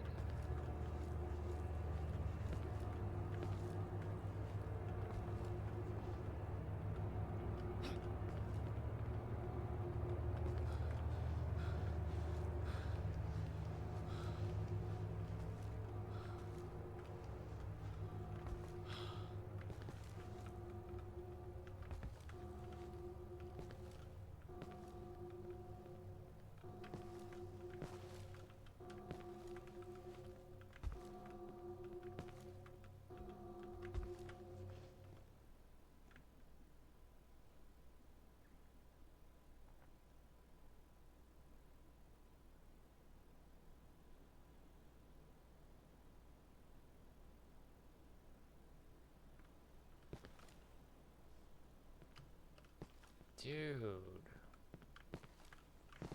So bad here.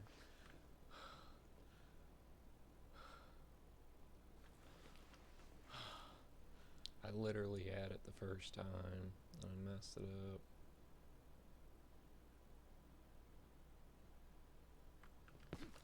There. Dude, come on. Wonder if there is something up there.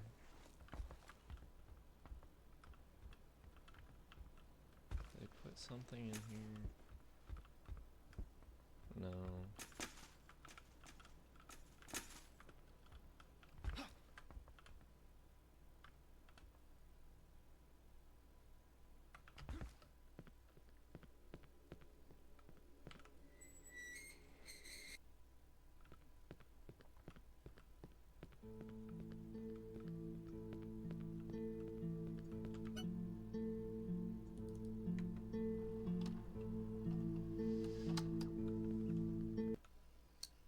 This is Norrtullsgatan, and it's located in Odenplan, also in Stockholm. the interesting thing with this street is that it's right outside the college that I graduated in. So it's pretty interesting to walk here. The only thing that differs from the real life area is the bus stop. I added a bus stop because I wanted to make the player know where he was. So you know that you're in a college. Sadness is caused by intelligence. Thankfully, I'm retarded. Oh, it says it on there?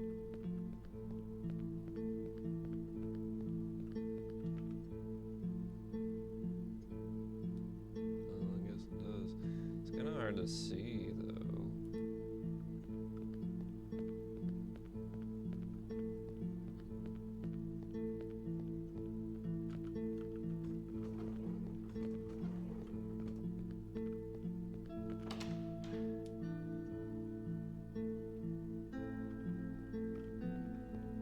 So this is the college I graduated in. It's called Cybergymnasiet, and this map was supposed to be a project that I made at college.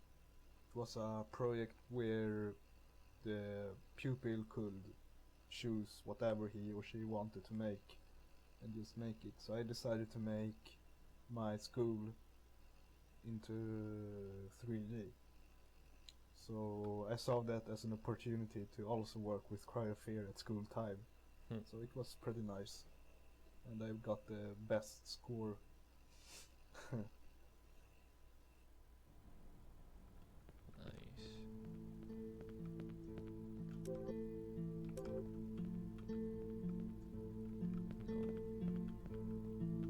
Well, I guess it is down here. I need the screwdriver.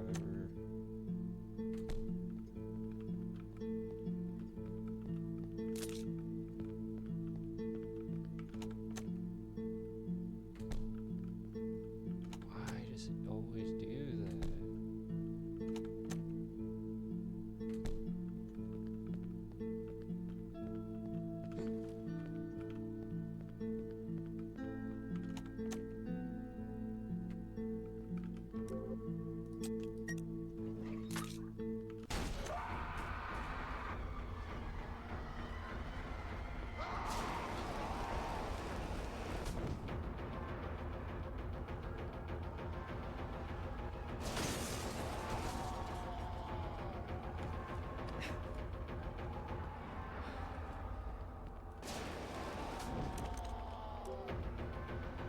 Oh, I need the key. Forgot. My bad.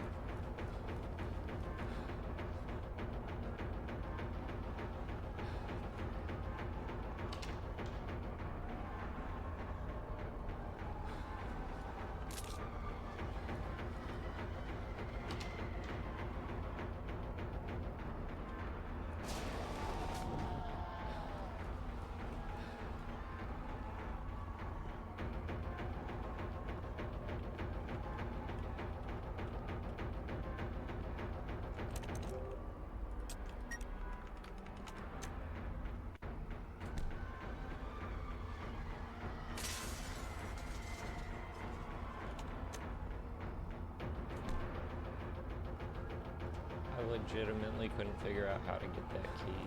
I thought you had to like hit it with something like to break the glass. You just interact with it. Literally much easier than I thought. It's like shooting it and everything.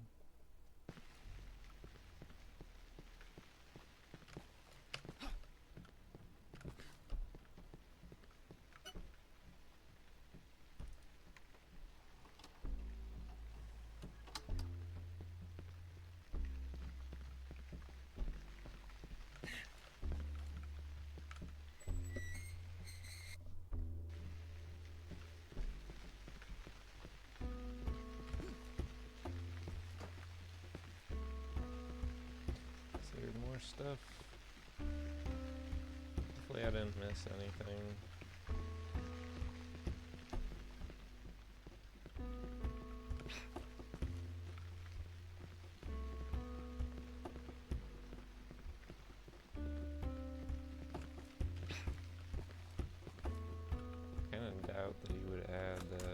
the scaffolding, but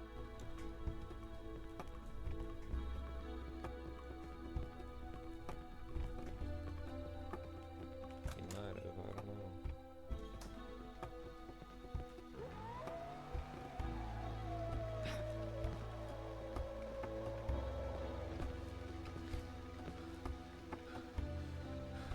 The one dude I've been talking to, he had someone in the gate.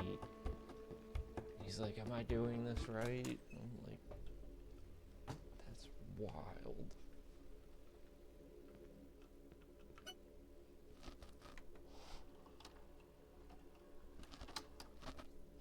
It like glitched him inside of the fence, the chainsaw dude.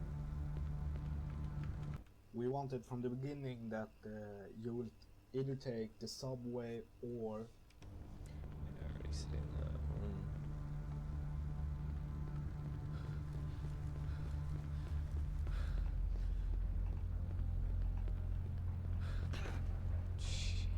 That scares me sometimes.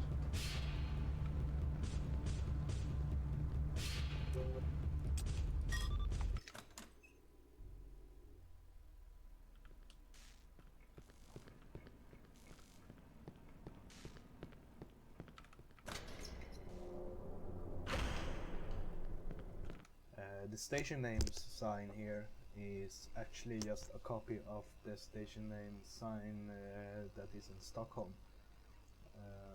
Although I changed the colors and I also, of course, changed the names of every station.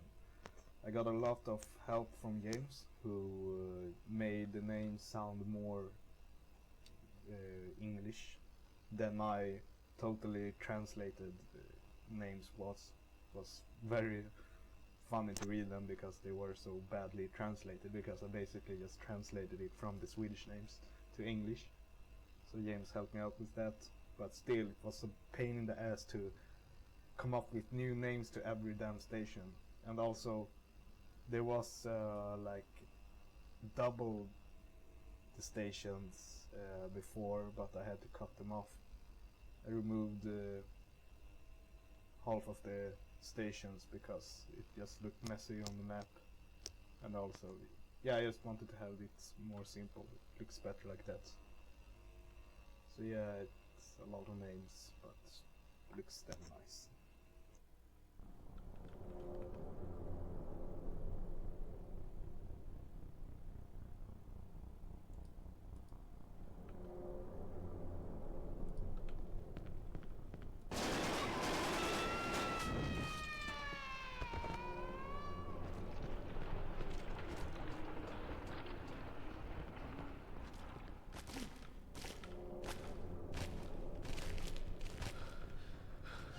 Can't get up there.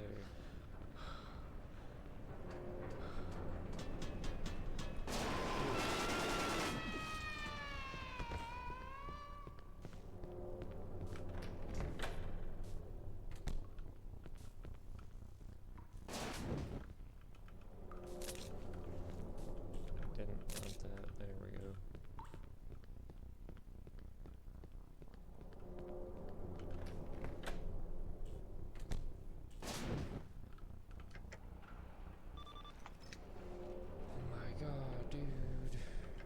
Want that either.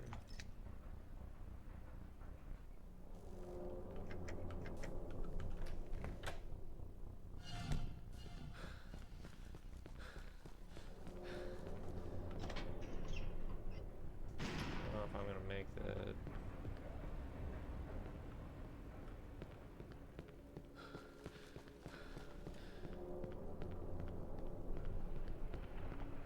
Maybe.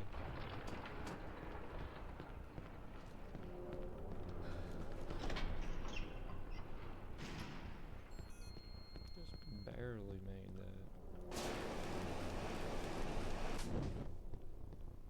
I don't know where that is either. Some of the stuff ain't spawning.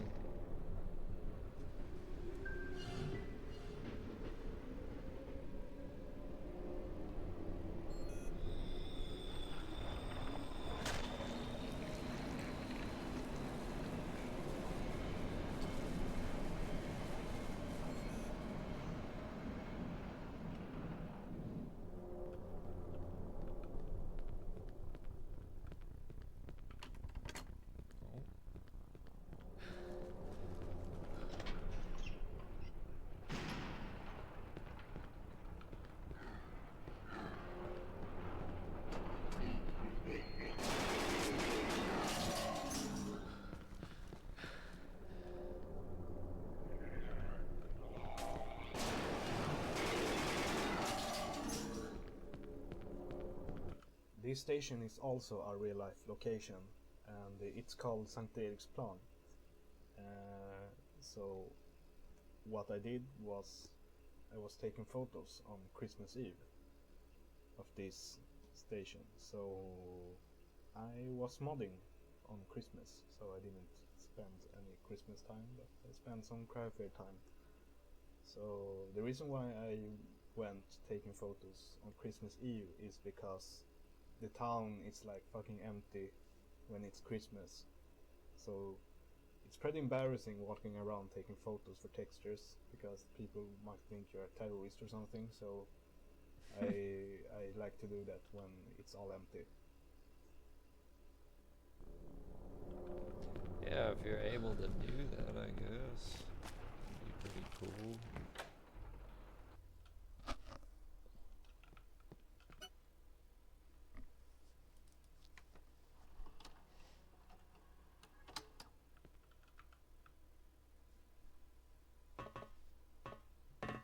Seems like people are everywhere all the time.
I don't think I'm missing anything there, am I?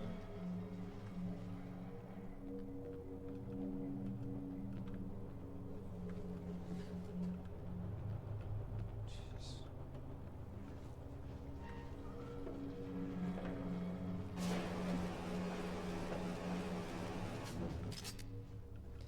I don't want that.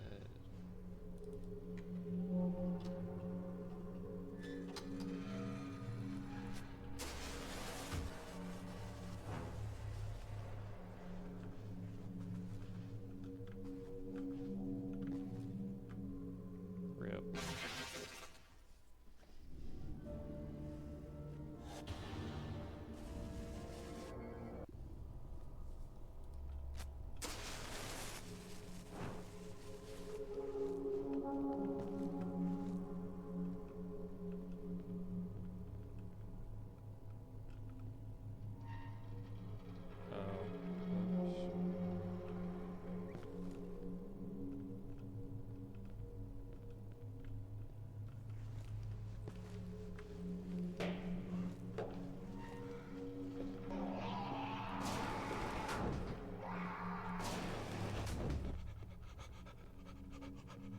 Dude, that noise kills me.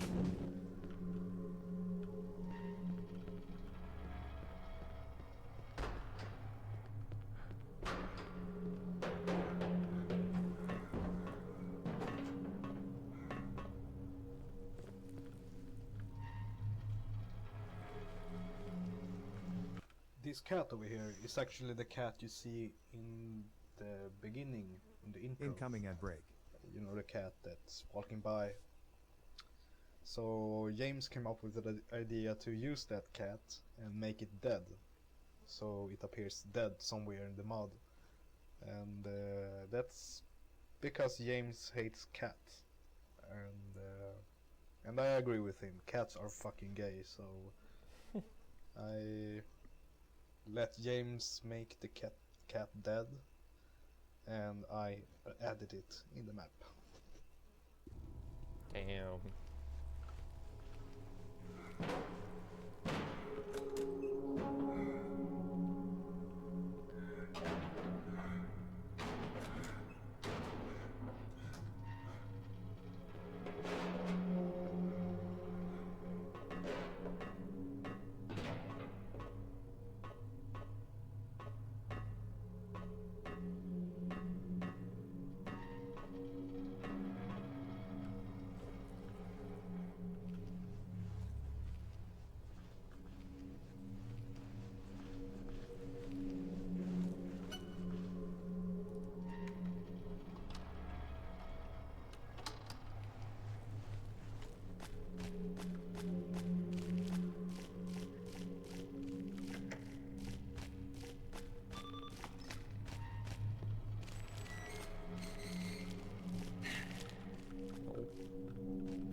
Still not that one.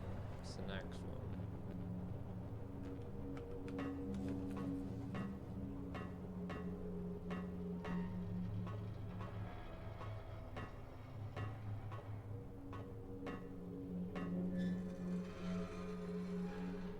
I could have swore there would be something over there, but there's not.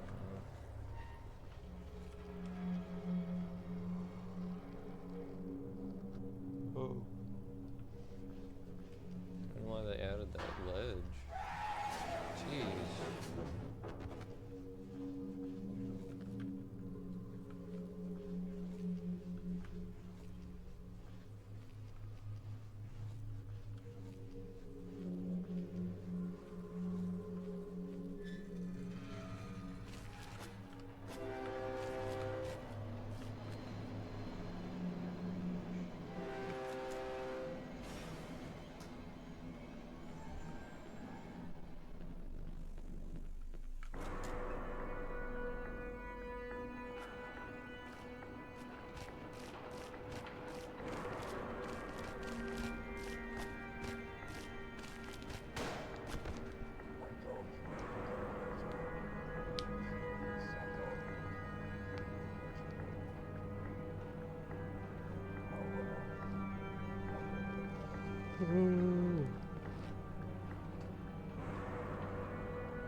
James and I was discussing about having another scene where Simon is just watching and observing the doctor, where he is just being crazy, so Simon will really think that the doctor really is crazy.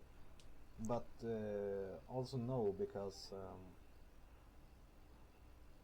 you will kinda understand what the doctor is trying to do.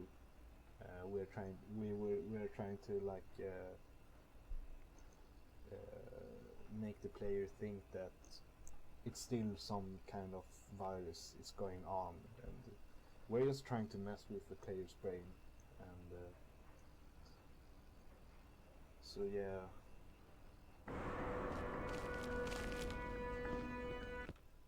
This train station is also another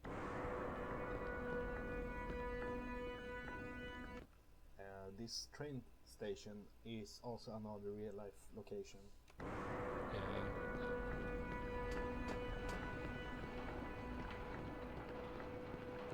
For sure.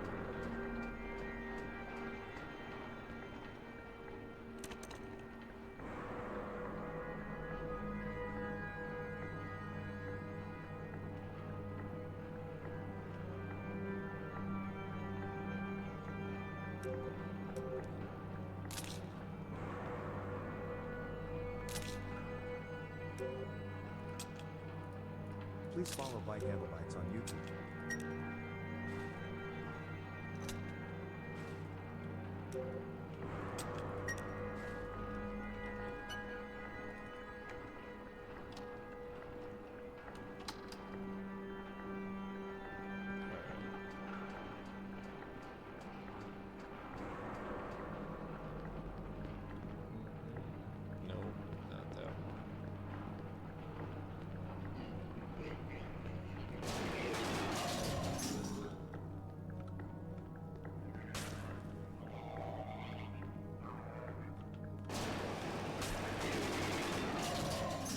December.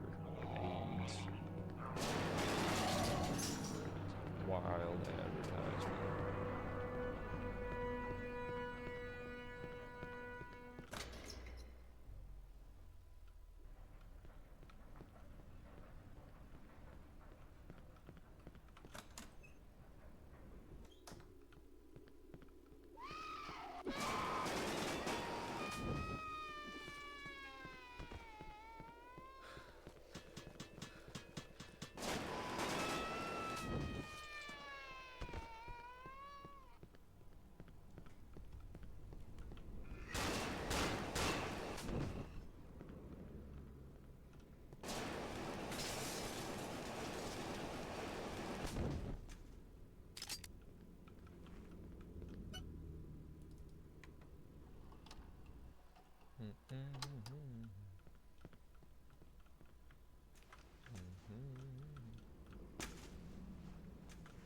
Why can't I jump?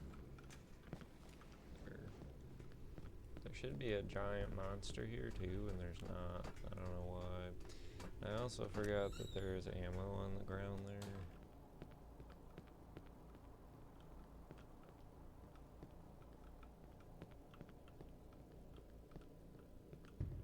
Is it not this one? No, it's this one.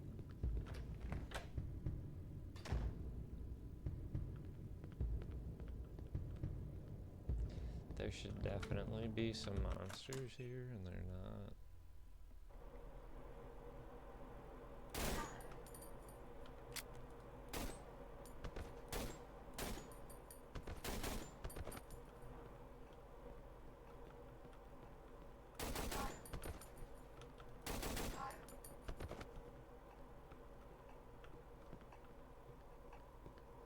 When I came to this point, when I started making this map, I wanted to make a bus stop, so I made a bus. Yeah.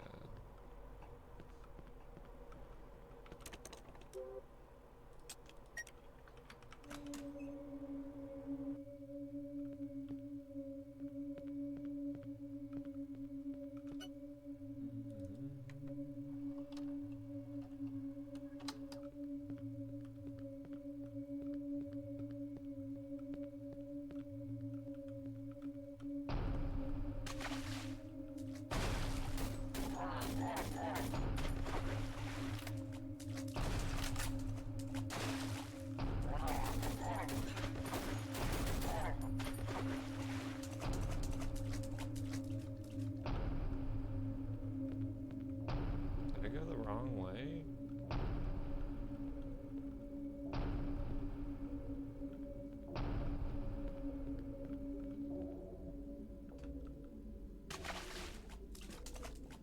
Dang, everybody does that.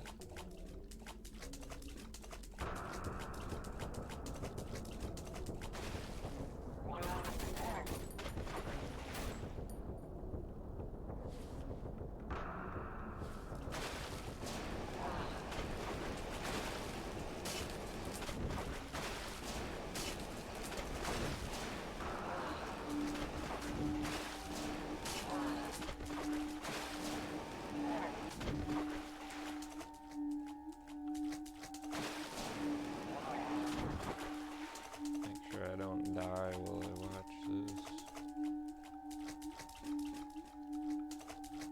Hello. Oh.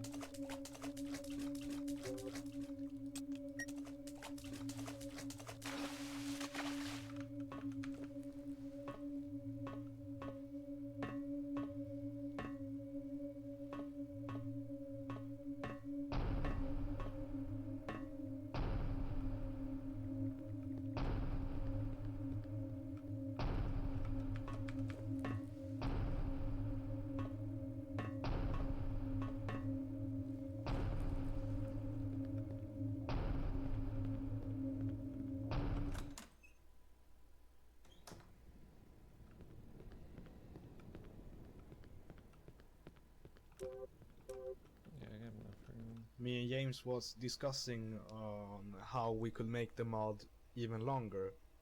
So after I was playing Afraid of Monsters, just for inspiration, I realized that I used a lot of backtracking in Afraid of Monsters. So I suggested, or I don't know if James did it, but we suggested that you should head back to the apartments. And it's a brilliant idea. So when you headed back to the apartment would get even more fucked up.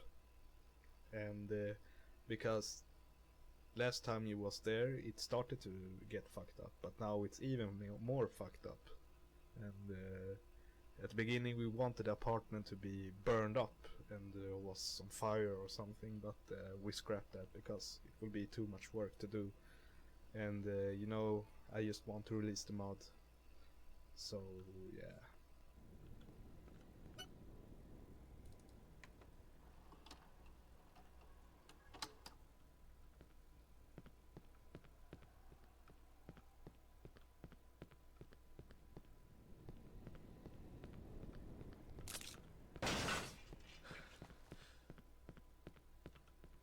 Jeez, dude.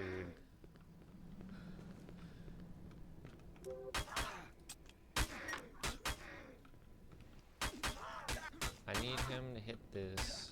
I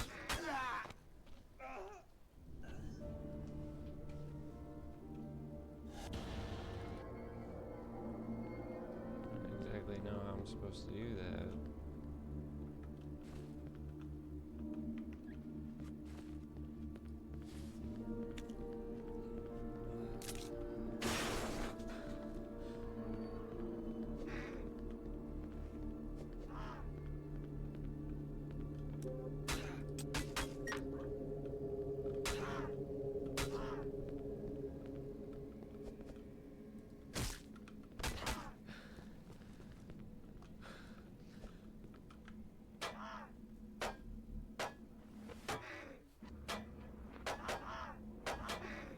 Is that enough?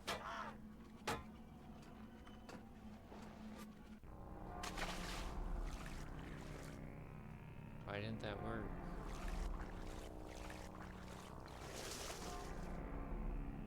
I don't understand that. I need to figure that out.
I wonder if this one will work. It does work.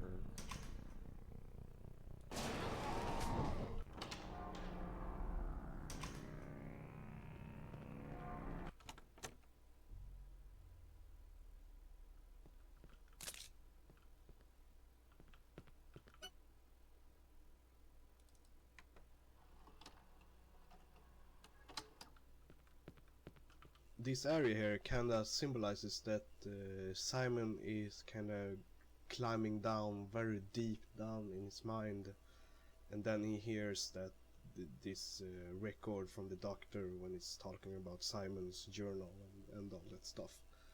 So yeah, that kind of symbolizes that, and that's why I call this map also for down.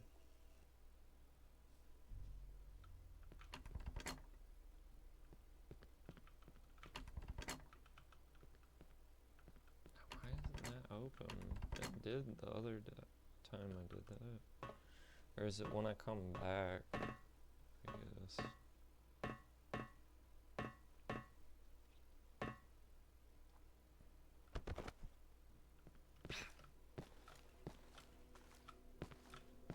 He always goes back to the same place day after day, just watching it like it was yesterday. Despite the fact that it causes him tremendous anxiety. Oh no. He insists on returning. How do you know which one to stop at? I remain skeptical. He doesn't respond to all of the questions about his first life. Dude, that's ridiculous. When I mention events prior to what he insists on describing as the Black Day. His school and home life were no-go topics when discussing these feelings and anxieties. He told me the other day that he'd been seeing hallucinations, but couldn't give a clear description of what he'd been seeing. Naturally, I didn't take him seriously. I saw no evidence to suggest this was the case, but upped his prescription anyway. He claims the extra medication helps.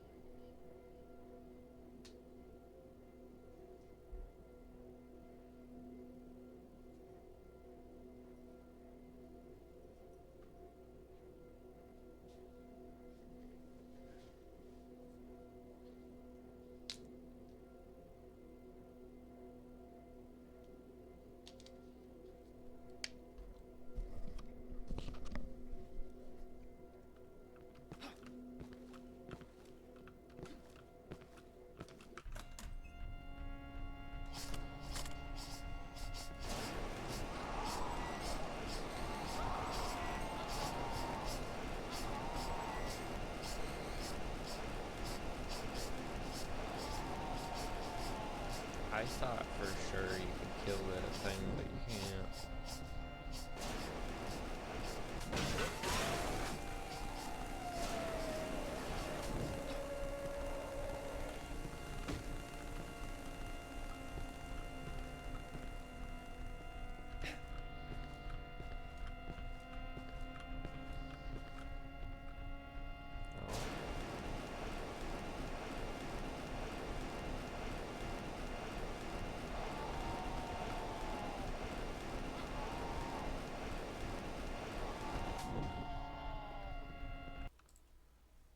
It's become clear that Simon is not progressing mentally like I initially had hoped.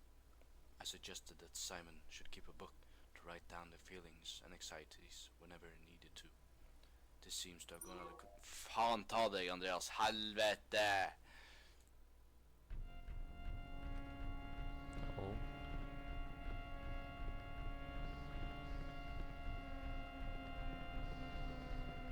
And the last bit where you run into the light, when you fall down to the total darkness, the light is kinda helping you to get out of the dark mind that you just got trapped in.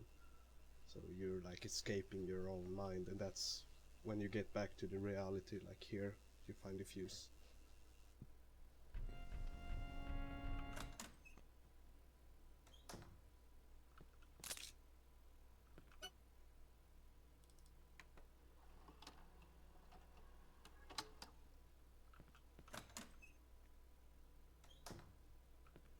Still no explanation on that room.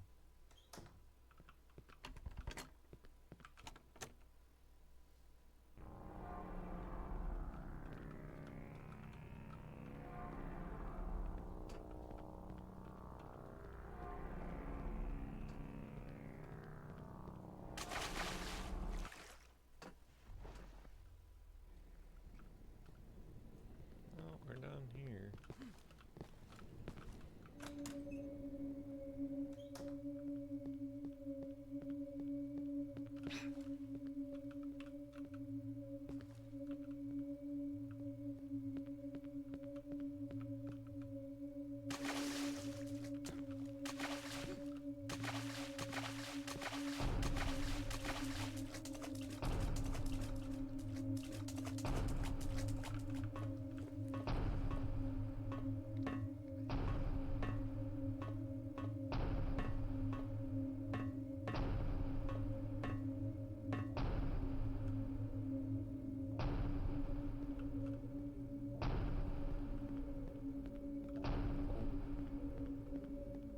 coming at break.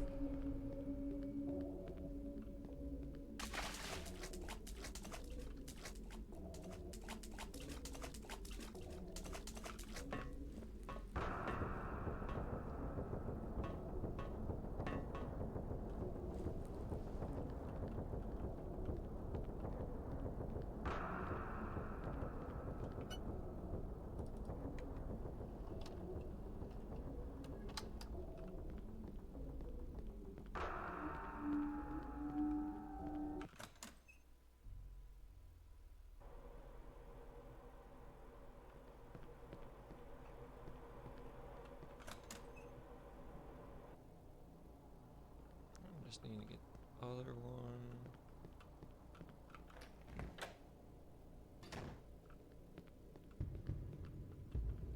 Then we're out of here.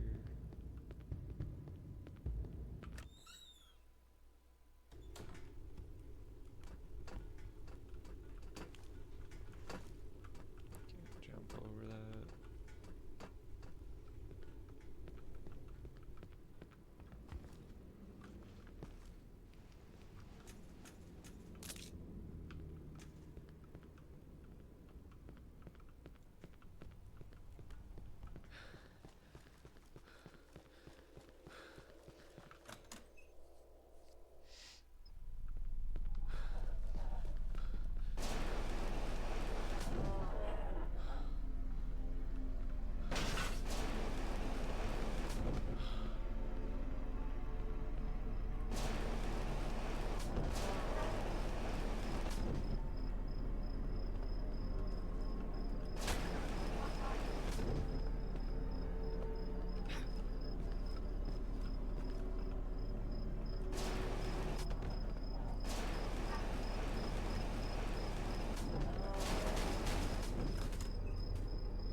This park over here is another real life.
There we go.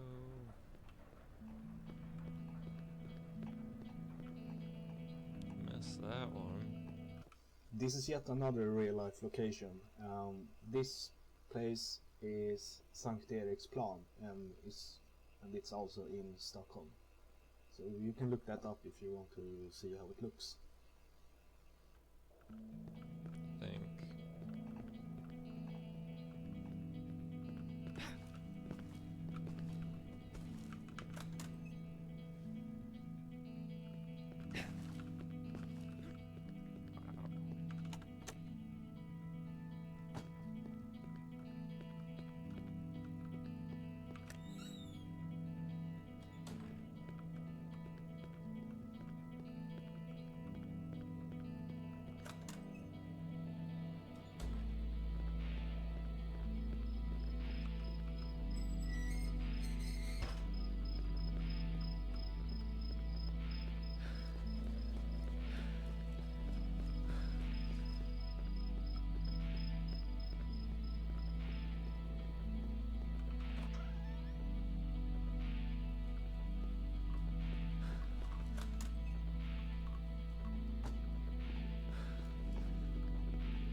Oh my gosh.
The voice that is being recorded here, that is talking, is actually James' father, and James asked him to record some lines to kind of help Simon to find the correct objective. So that's pretty cool to have James' father involved in Cry Fear.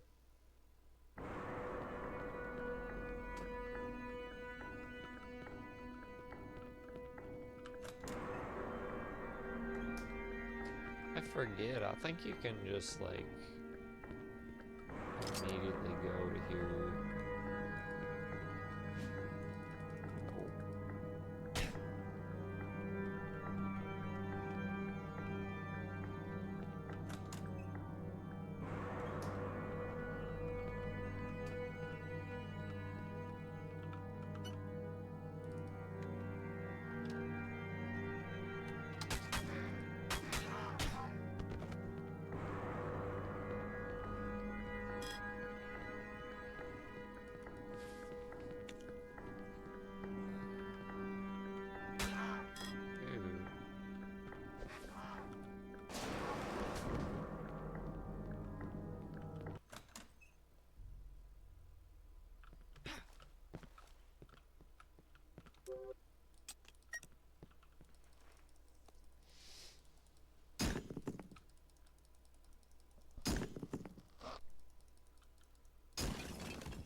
This is literally the worst part of this game.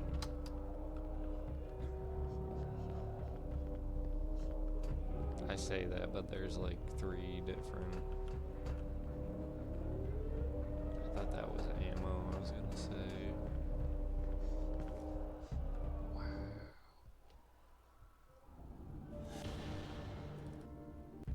It's just like this the whole time.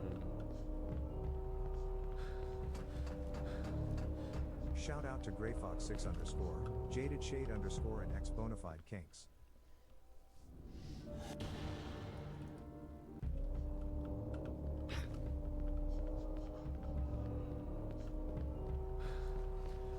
People get this the first time, which is wild. I don't know how they do that.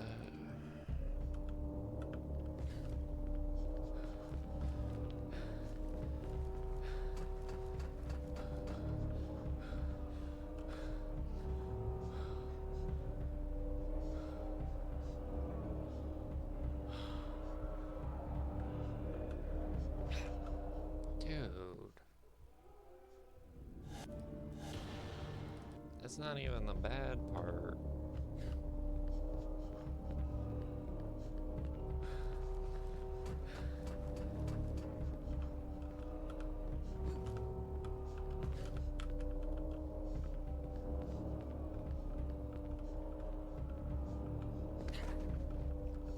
like jump from there. I don't know where it went, over to there somewhere. And then that's. Did I mess that up?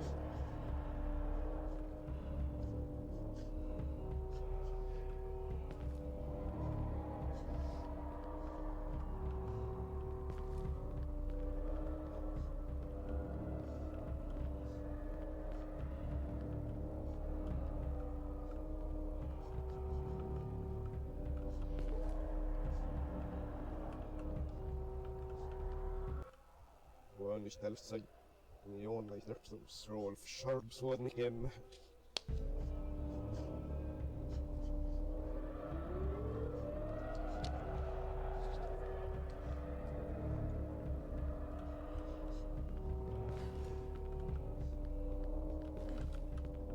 Jeez, that was close.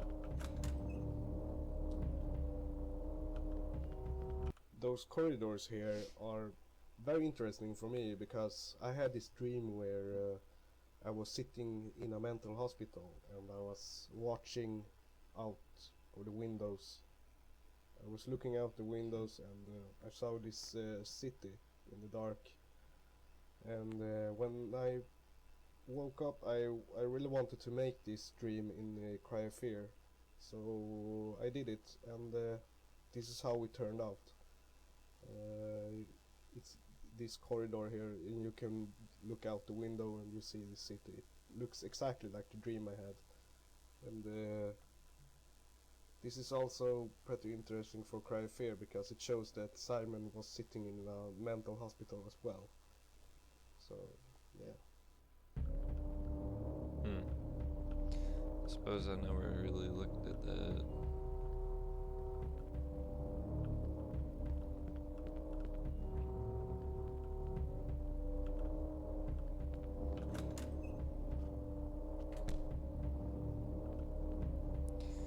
So, yeah, I ran over. Then, no, that was. Yeah, I ran over. Put him in a wheelchair. Gun. And wrote a book. No. Car.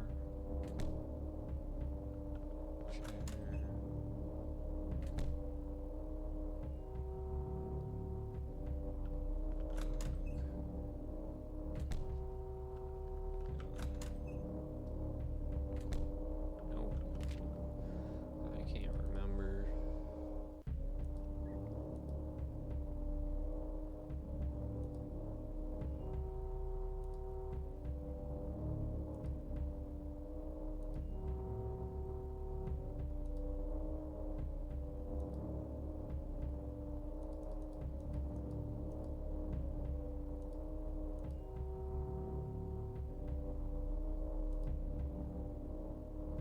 So the car.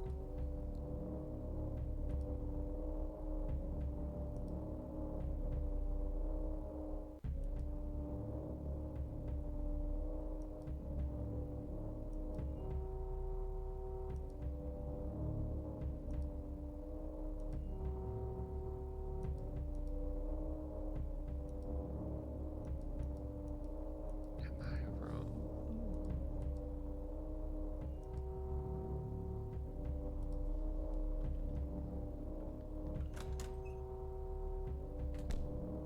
The car, and then that, and then it came up for bust an implement, and then that. Didn't I just do that? I was gonna say, jeez.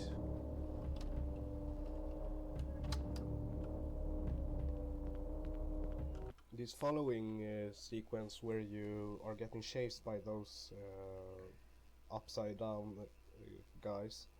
This idea was originally to Afraid of Monsters 2, where I wanted to have a boss called the Hanger to follow you like this, but we made it to Cry of Fear instead because I don't think I would ever make Afraid of Monsters 2 anyway, so I think this is really nice. This is something that I still class as a boss area, but it's slightly different.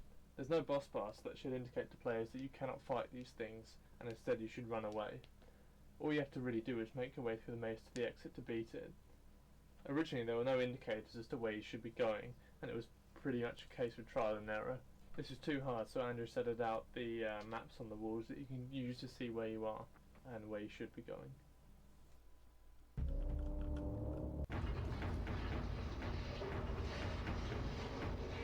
If you take every right, it'll literally take you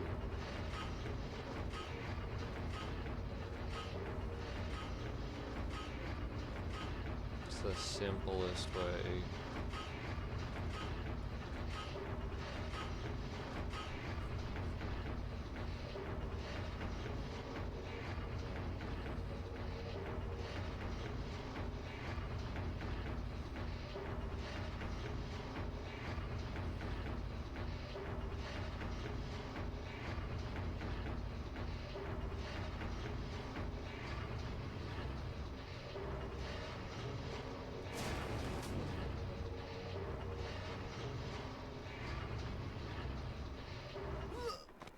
Damn.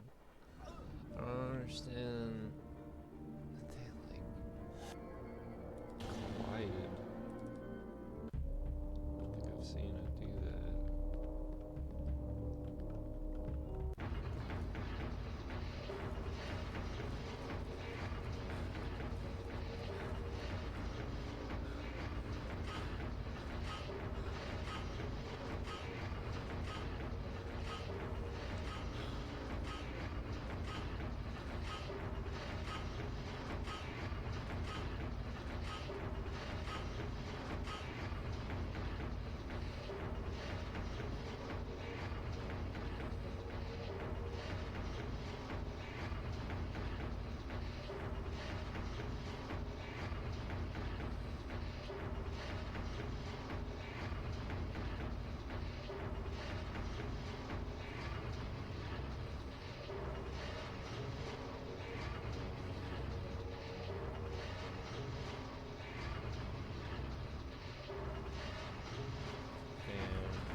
Yeah, it's definitely like glitching.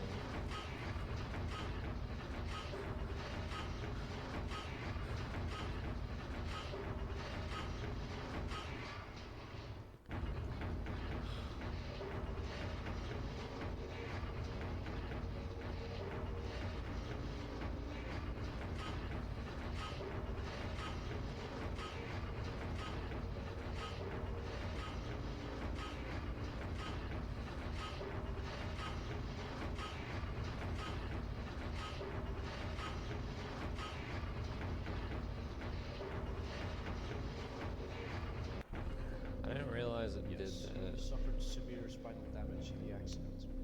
It's a miracle he still retains upper body motion. From the waist down, however, there is no nervous response at all. Not to mention the mental trauma he suffered. From what I can tell, Simon is a deeply disturbed individual who had mental problems even prior to the accident.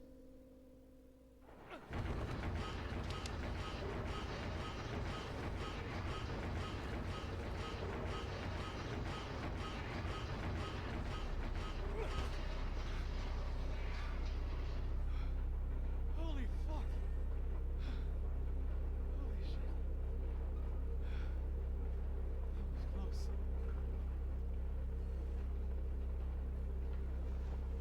Is he still there?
Incoming ad break.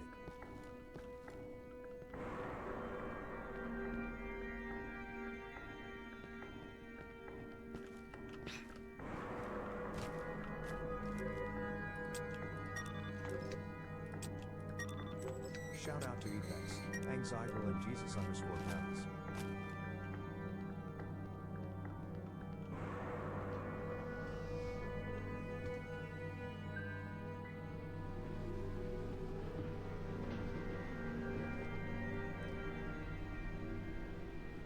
Oh, how did I get to save it?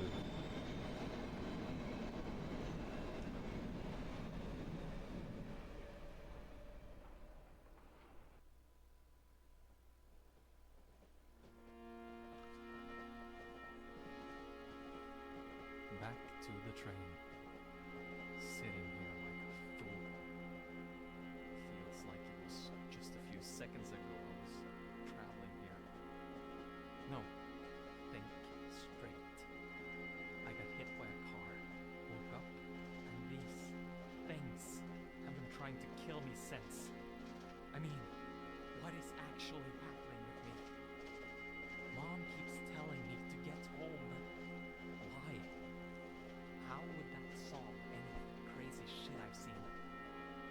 I can't even contact the police here. Everything is just fucked. Could it be that I'm just hallucinating? No, seriously. Oh. Or is there something else? I keep thinking back at that doctor guy. Well, he is crazy already. Could he have done something to me? Seeing as he wears a gas mask. Or is all this just not real? I'm confused. I'm just very confused. So many questions, but no answers. I'll see what happens when I come home.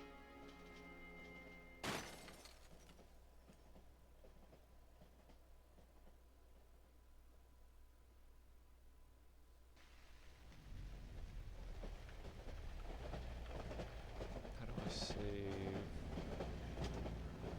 Can I save? Yes.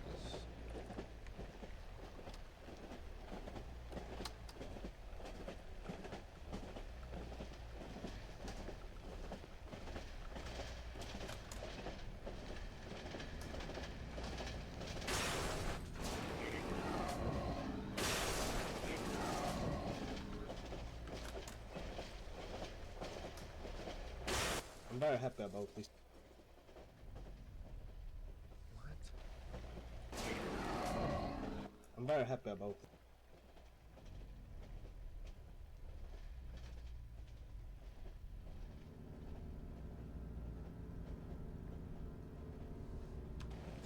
Does it help that I don't know if he's like, joking or if the game's like glitching out, you know? Both are very possible.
Maybe they did do them like normal and then it turned out bad. I don't know.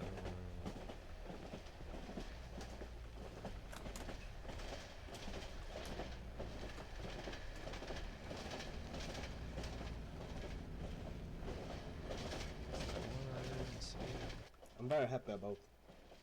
Oh. Sadness is caused by intelligence. Thankfully, I'm retarded. Or am I going backwards?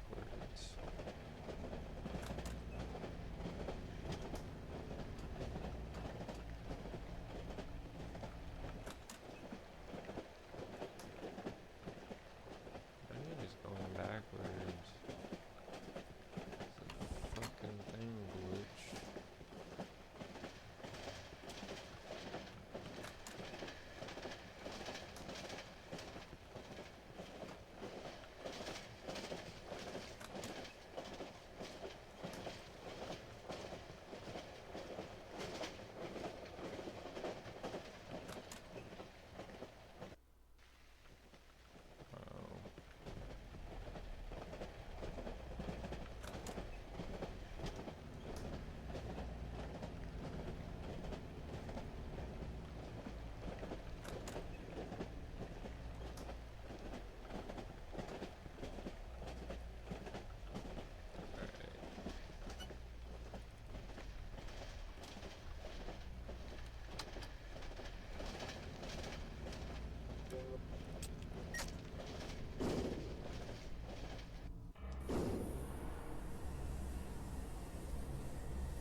Shit.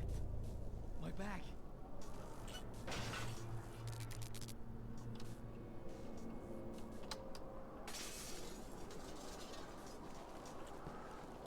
Already stuck.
That's bullshit.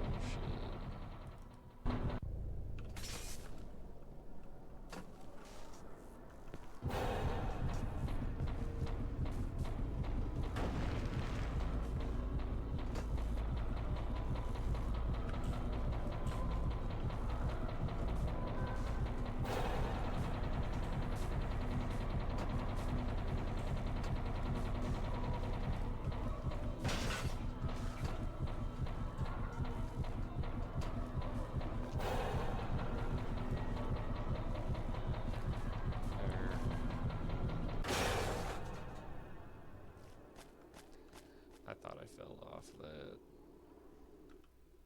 At college, I was talking to some guys from my class, and I asked them about some ideas to cry fear. About like, I was talking to them about that I was making a train sequence. Then I asked them like, how do you think it should end? And one of the guys said, well, let Simon climb up from the broken train, the crashed train. And I was like, yeah, that's a nice idea. So then I came home and I started working on that, and now it's in the mod. So thank you from the guys from college.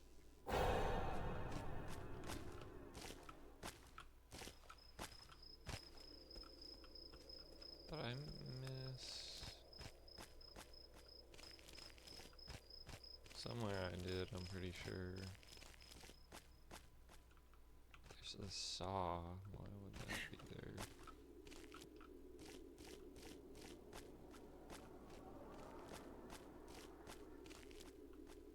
I don't know.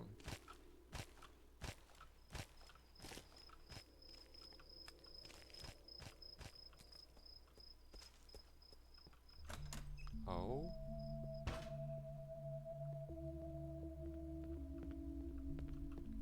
I didn't know this was here. That's crazy.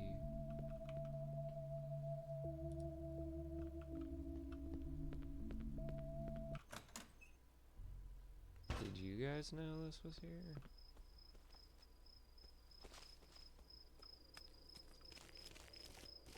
I literally had no idea that that was in there.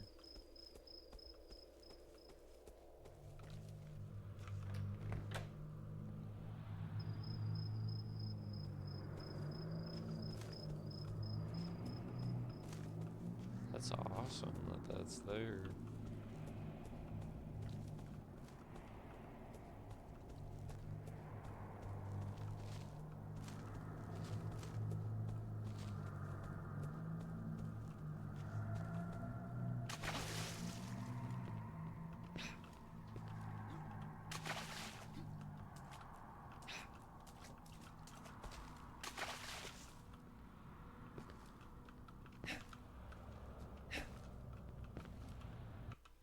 I'm really proud of this forest. I'm really happy about it because I really managed to make it so you feel like you're in the middle of a forest.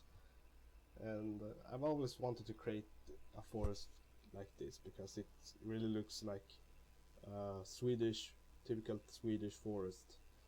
And I actually made the forest that's on my backyard.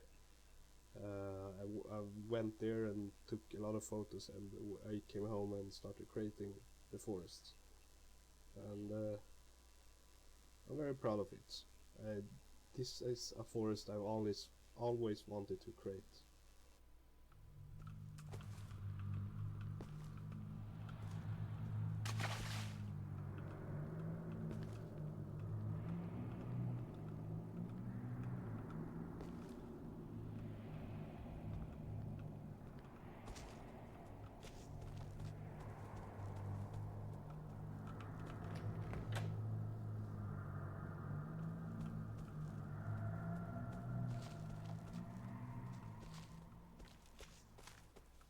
Yeah, I feel like this is a game changer for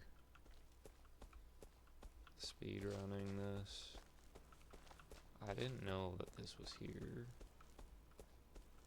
I don't think I've seen anyone do this.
and save it.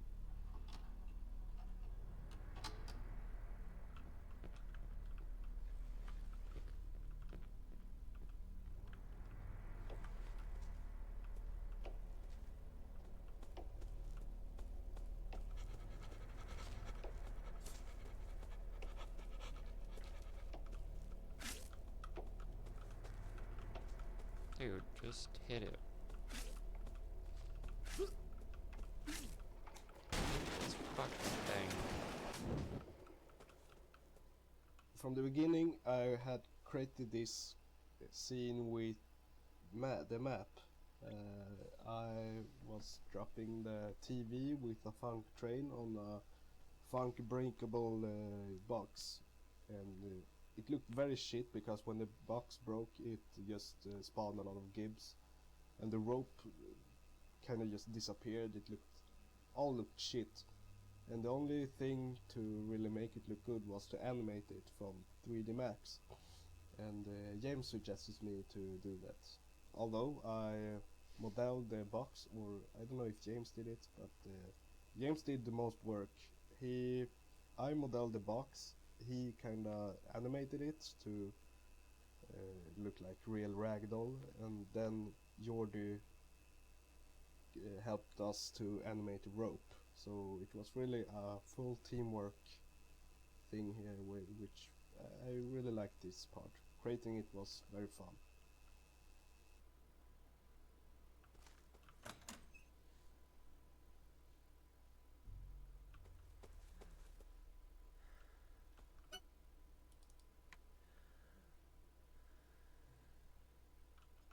This area is pretty interesting because me and James were discussing about having enemies which was falling down from trees. And I always wanted to have hanging corpses just falling down on you. I even wanted to have it in Afraid of Monsters, but now I managed to make it, and it's all scripted with map in.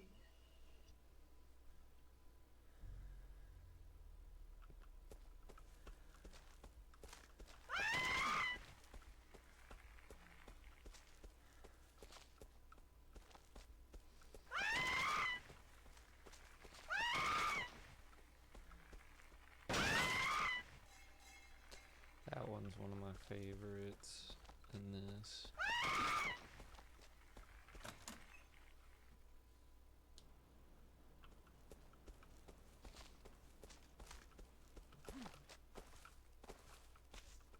The area over here was supposed to be like a realistic underground basement area, but as I was mapping, I didn't get bothered making it realistic, so I just made it unrealistic with this nightmare section.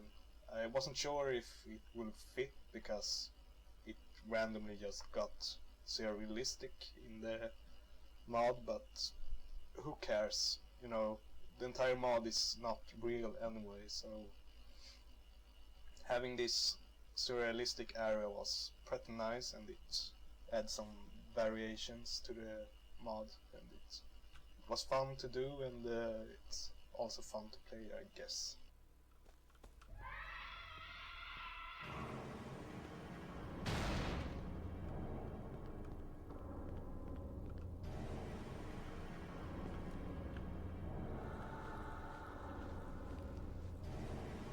I don't need health.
becoming a great.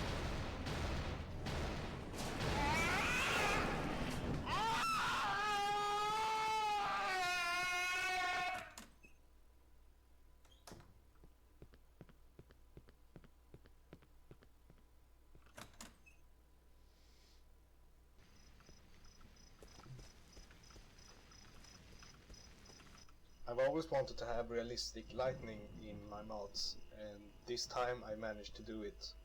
And how I made it was I recorded some real lightning outside when it was lightning, and then of the video I recorded I stopped frame by frame and recreated it in a model. So each frame of a model, each frame of the video was a specific model, and the lightning you see in the mod is the sky changing model every frame, like in the video I recorded. So I got it looking exactly like the real lightning from the video I recorded, and it was pretty tricky and also fun to do, and the result is fantastic.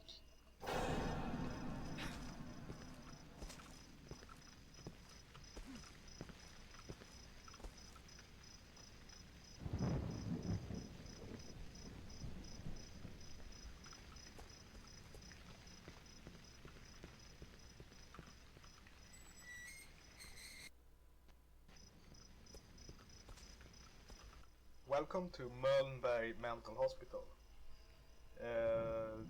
This mental hospital is very interesting because it's a hospital from a real place, and that place is Beckomberga, and it's a mental hospital pretty close to where I live, and yes, it lies in Sweden.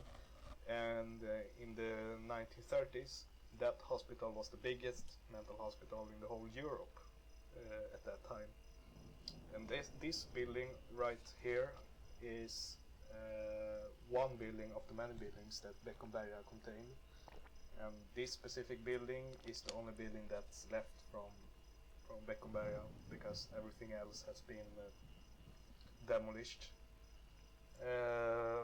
So the interesting thing with this building is that it looks exactly like Beckomberga in real life, because I was there taking photos and stuff, and you can see in the videocast of how I made it when I went around there taking photos. So I made it in real time in videocast, so you can watch it if you're interested in how Beckomberga looked like in real life. And yeah, have a nice tour in this hospital.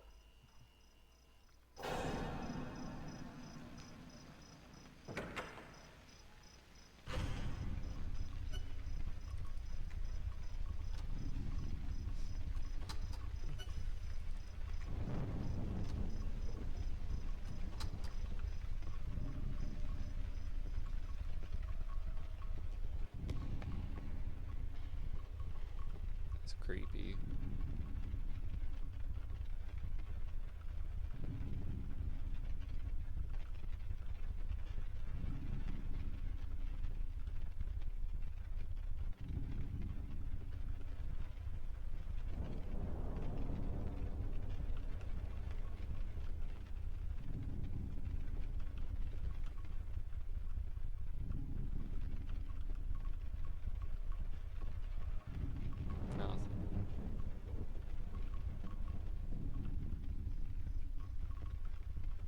Could have swore there was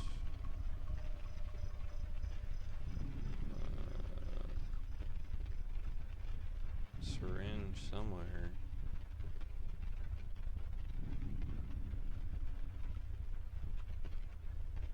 Dude, where? This dude's gonna come out and scare the fucking shit out of me. Nothing on this floor? Damn.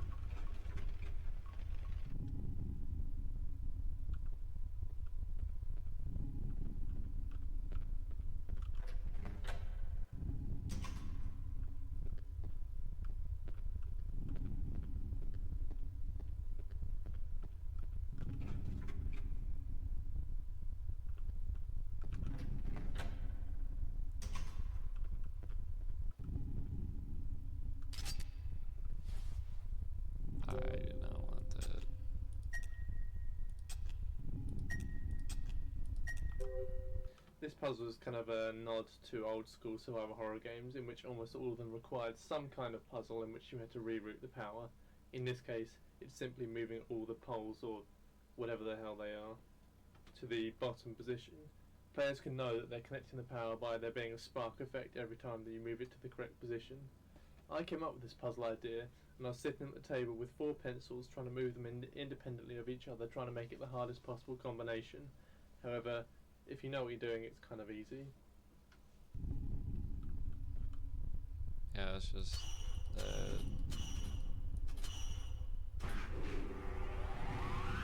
if you like fuck up the sequence, then it's a pain in the ass.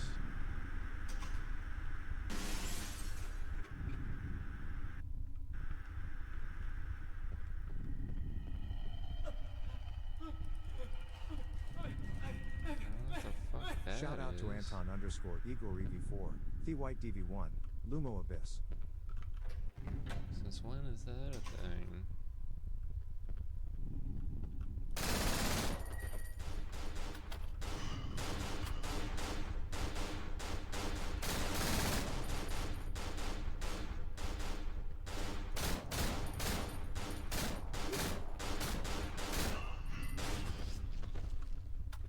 Fuck is going on, dude? Oh.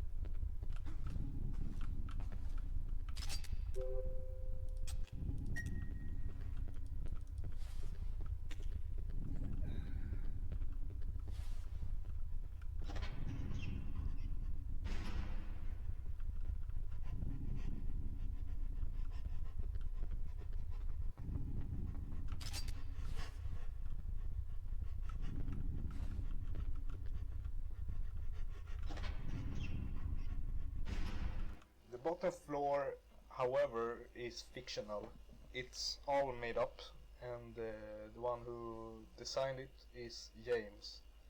He designed the bowling hall, the bowling alley, and the basketball arena thing. We decided to keep it as the bottom floor, and the only thing that really looks like Beckomberga, the mental hospital in real life, is the other map, the first and second and third floor, and also the attic.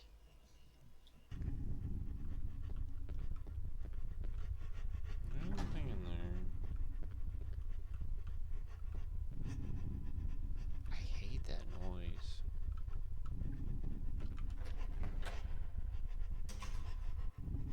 Oh, that's where it came from.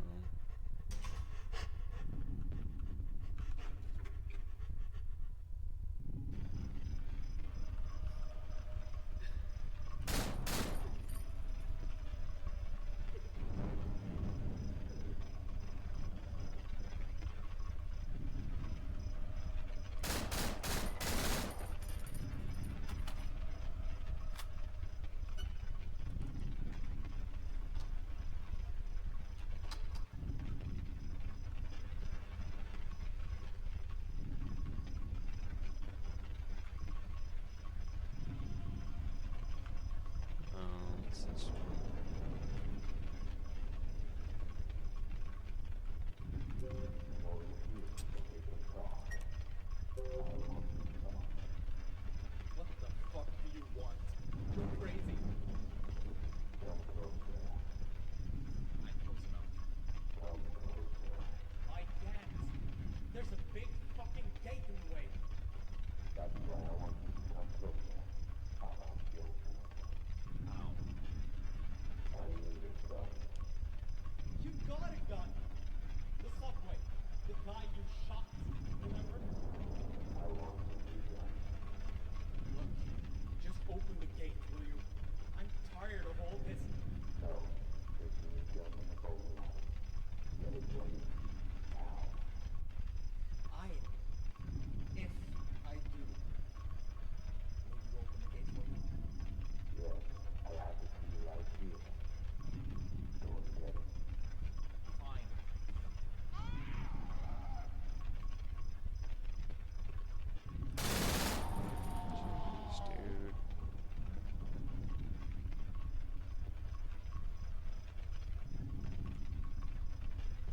fuck did it go?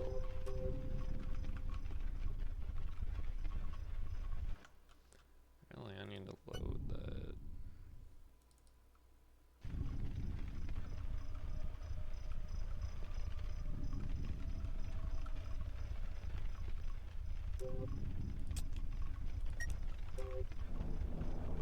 Hopefully it'll stay there.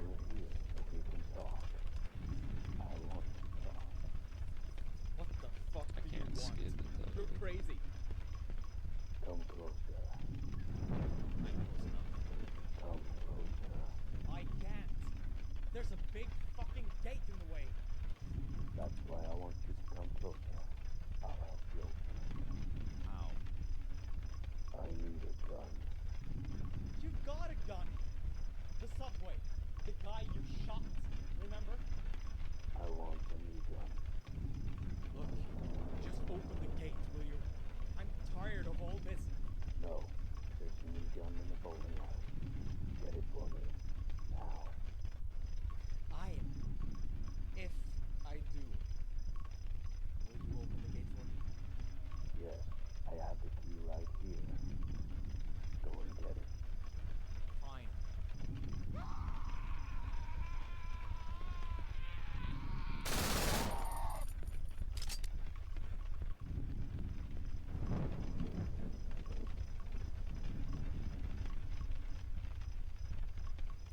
I don't think I can trust you. Damn, I still don't get it. The gun. As I thought, there is still no chance you use that. I don't know, dude. It's alright because I already got the book and the other gun. You crazy bastard! Kill you!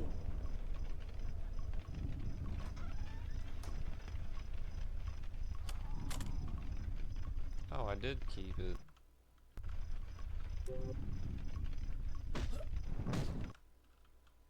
What the fuck? Dude, what the fuck is this shit? Just like mobbing me. The more astute players among you may realise that the cutscene where you interact with the doctor about the P345 pistol that you need to get from the bowling alley is actually different depending on whether or not you have it prior to seeing him. If you do have it when he first sees you, you tell him that you already have it and he knows about the gun in the bowling alley. If you don't, then he agrees to go and get it. It's touches like this that makes me proud to be part of the Cryofear dev team.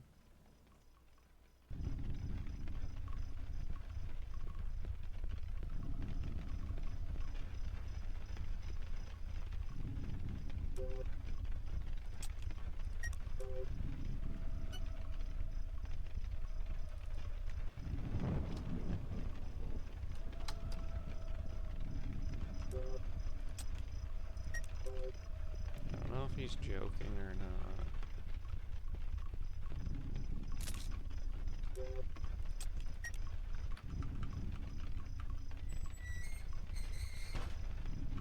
The interesting thing with this scene is that you can either choose to give the weapon to the doctor or to keep it. And what it really means with this option is that if you give the weapon to the doctor, it means you trust him. And that's why you get the good ending. And if you keep the weapon, it means that you don't trust him, of course. And that's when you kill him in the ending. And that's, you know.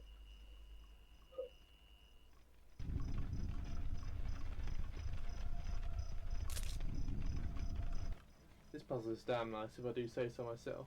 It's in multiple parts. The first part requires getting the two halves of the numeral place, putting them together to get one of three randomised telephone codes.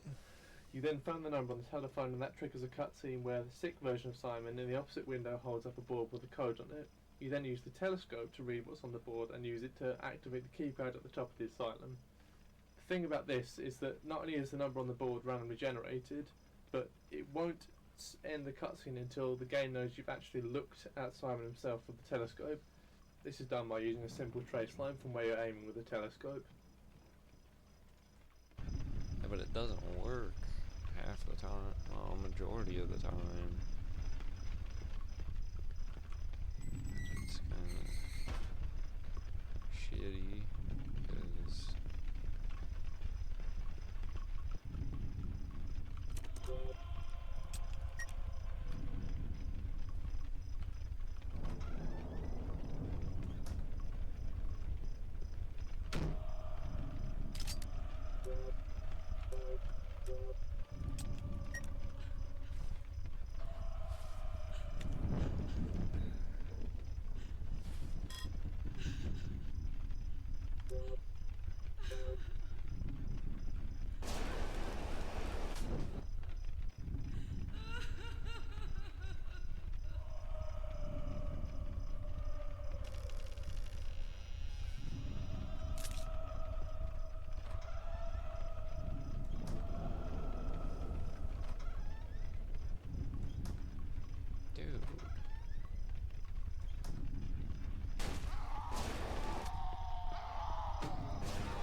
dude. 'Cause in under 5 hours,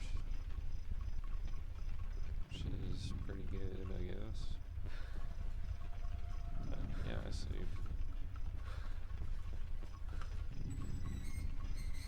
The fastest time I've played this.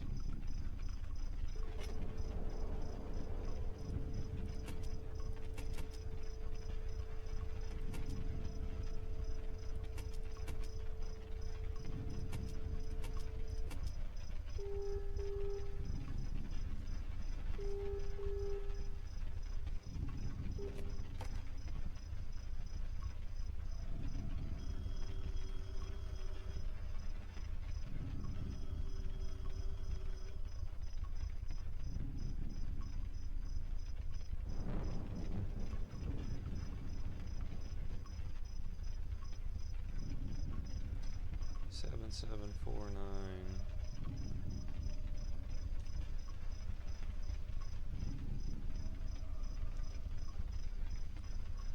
I'm actually amazed that that was clear that time.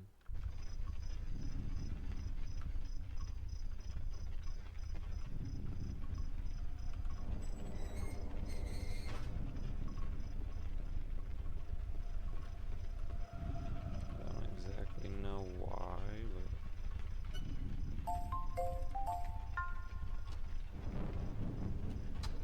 but best views.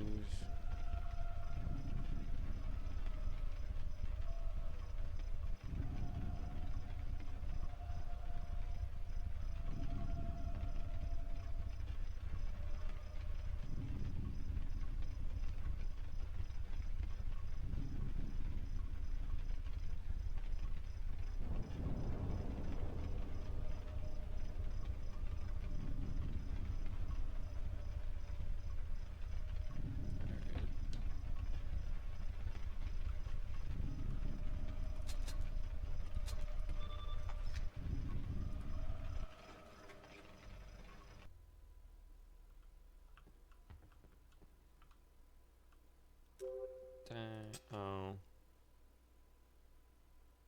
Well, shit.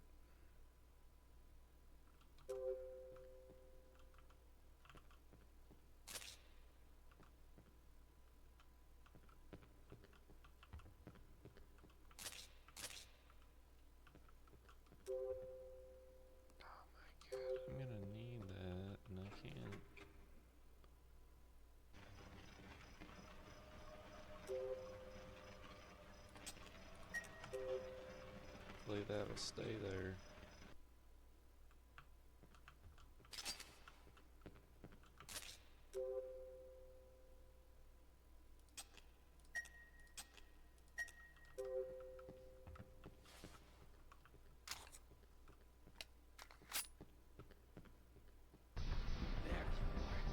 You're dead! You're so fucking dead!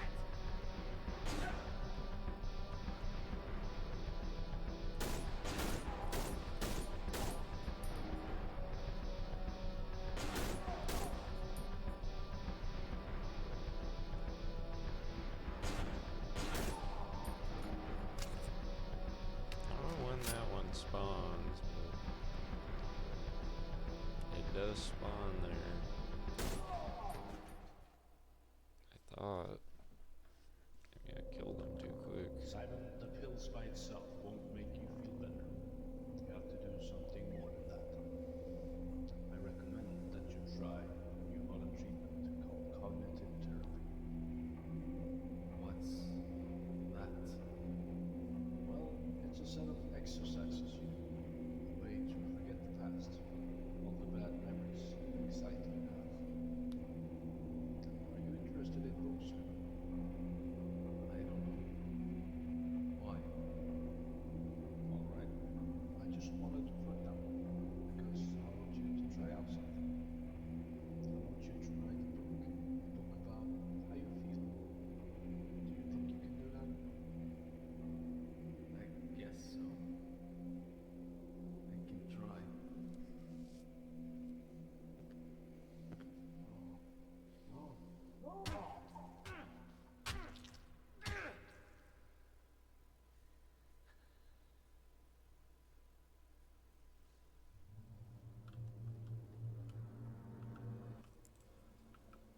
Andreas, or Rumpel as you may know him, gave me an assignment on a Friday before I was going out partying in one weekend. He needed me to make some AI voices for the doctor that was to be used during this intense fight that you just went through. And if I remember correctly, I was Incoming ad compelled break. to finish recording before I went out, although I had already had a few beers. It started out really simple, like I always do, breaking down the lines I've been given and trying to reflect the scene with my own voice as good as possible. But as I'm not an experienced voice actor, I felt that some of my work did not have the quality I demanded from myself. So I improvised. For grunts and pain, I hit myself with a belt on my arm. For a darker and more scary voice, I'd smoke before recording and try not to clear my throat. You have to make do with what you can. Damn. Do I really want that? No, not really. I'm not gonna do that. I'm not gonna take this either. I'm almost out of ammo for it.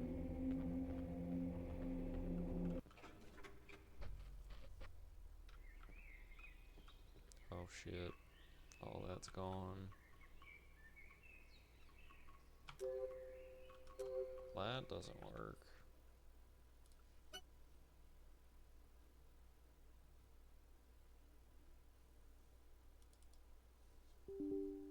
Oh, the game crashed.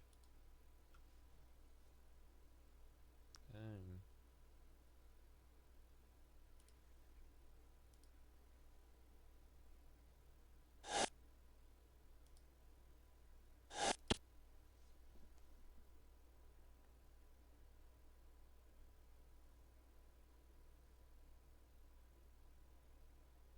I'm almost done, so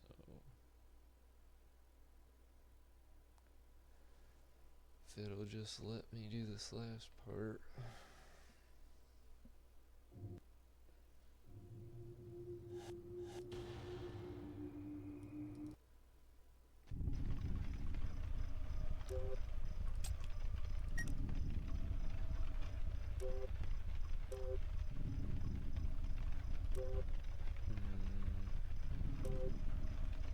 Yeah, that should be fun.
This by itself won't make you feel better. You have to do something more than that. I can't skip this. I Sorry. recommend that you try a new modern treatment called cognitive therapy. What's that? Well, it's a set of exercises you do, a way to forget the past, all the bad memories and anxiety you have. Are you interested in those? I don't know. Why? Alright. I just wanted to find out, because I want you to try out something. I want you to write a book about how you feel. Do you think you can do that? I guess so. I can try.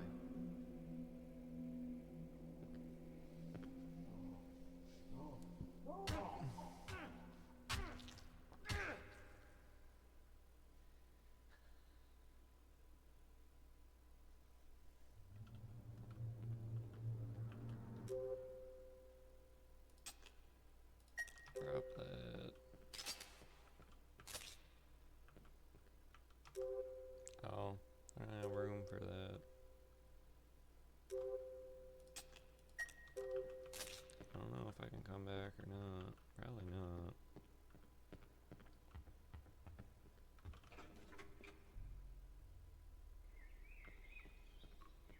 Hope everyone enjoys it here. Please I follow don't the think I stream. need to go back, so I guess that's it for here.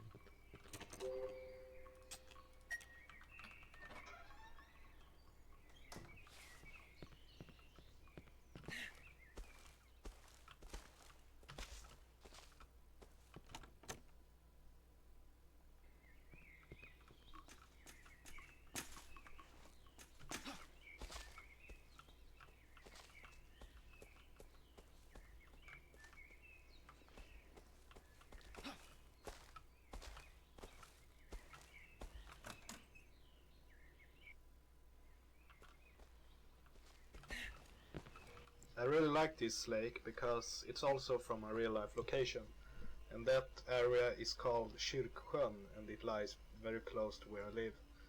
So I went there one day, actually with my dad, and I went around taking photos, and he must have thought I was pretty weird. However, an interesting thing with this bit is that the water is reflecting the sky very good, and it makes the water look damn nice. But it's actually faked. The water is invisible here. It's only the reflection and refraction that is visible. There is no ground, so what you see down there is the sky. So it's just an invisible shader where you see the sky sphere under the water. So it's just nothing under the water. It's just the sky. It's just fake. The reflection is just faked. So, but it looks very nice, and it was pretty tricky to come up with that idea. And a lot of games do that. So this is not a cheap solution. So yes, I'm pretty pleased.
Alright, I'm gonna take a quick bathroom break. I'll be right back.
Alright, let's finish this game out.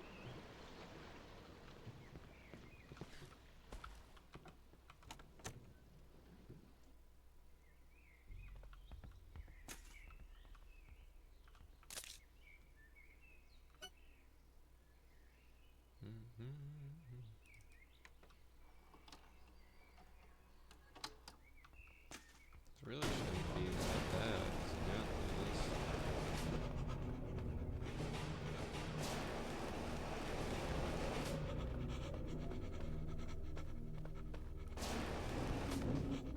Should be another health in here somewhere. No. Swore. Oh, I guess it's just ammo. There it is.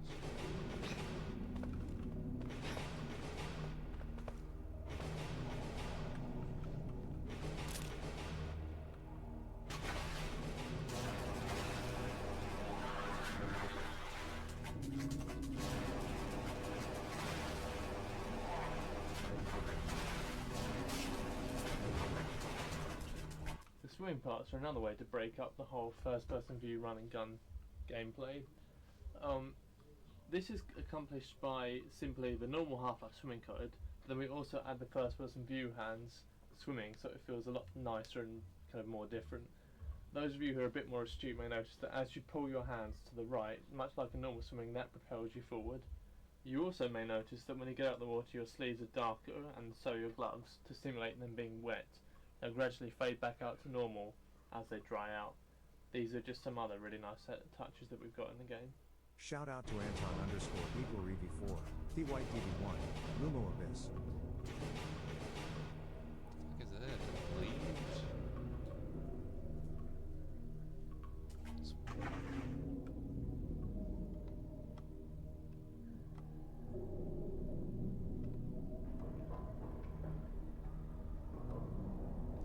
I think I missed it. Yeah, I'm gonna die.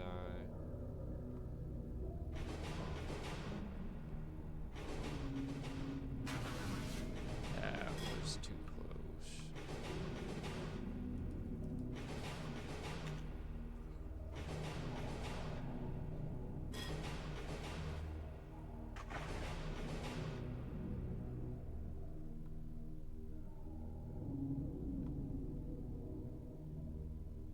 I just backtrack?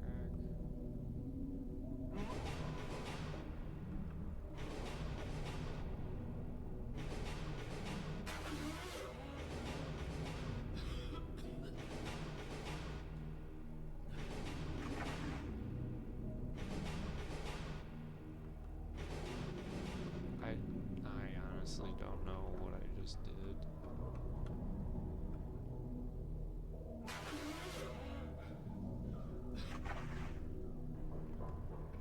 I fucking hate this part so much. Literally the worst part in this.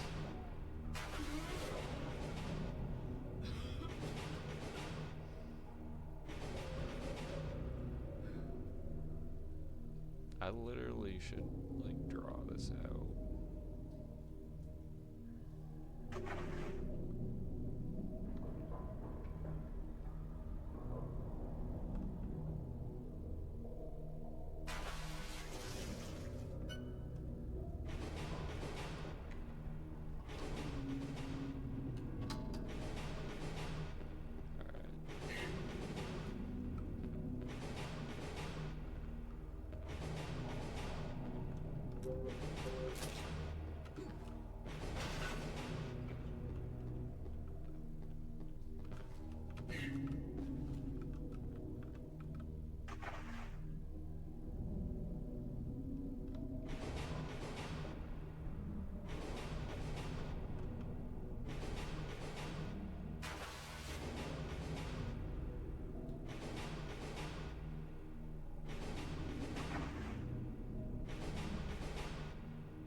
And then you go left, I think.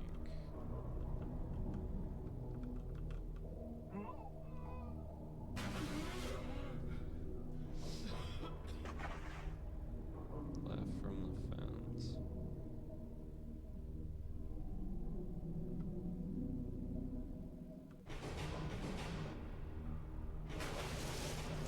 There we go. I wouldn't have been able to keep that anyway, so. Glad I didn't go back for that gun.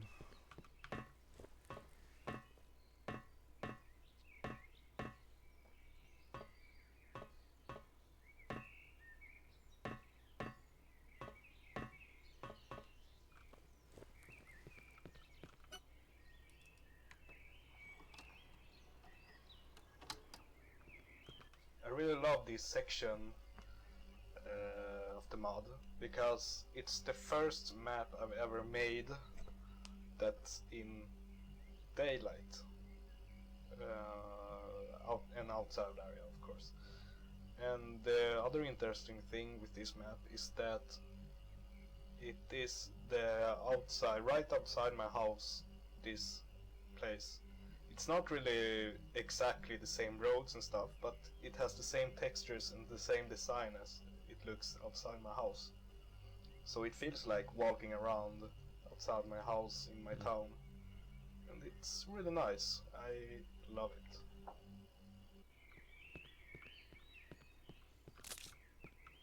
I don't know why I got that, but I did.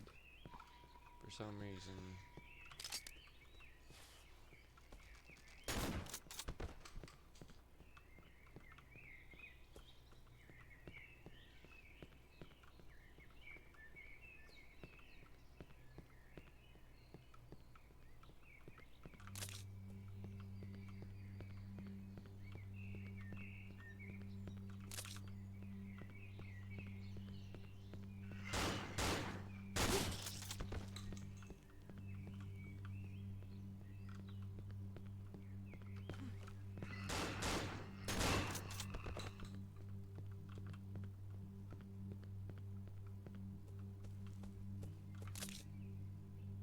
Dang.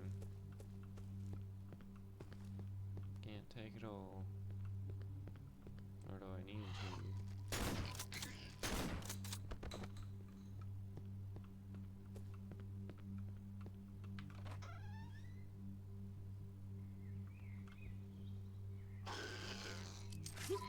Dang.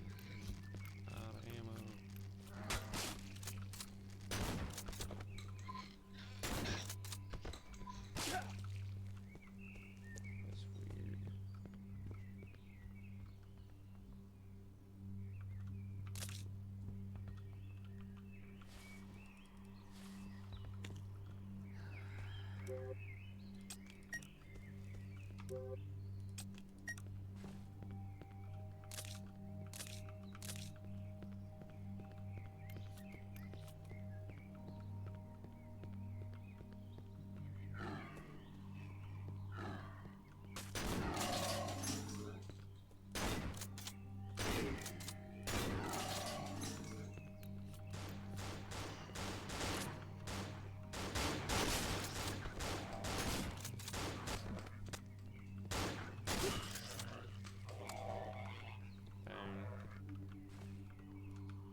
Nothing.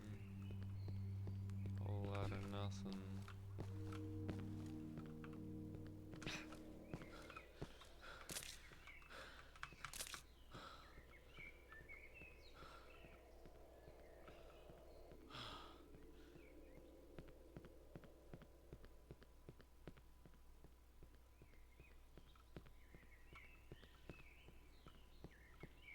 Finally home. I hope Mom's okay.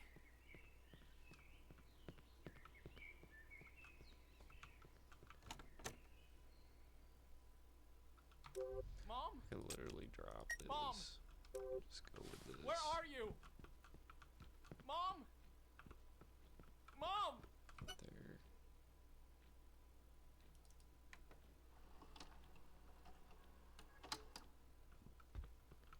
I mean, close to 5 hours. Jeez. Cutting it close.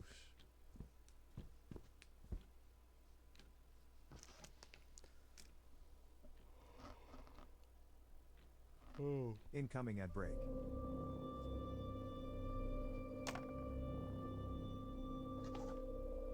Bang.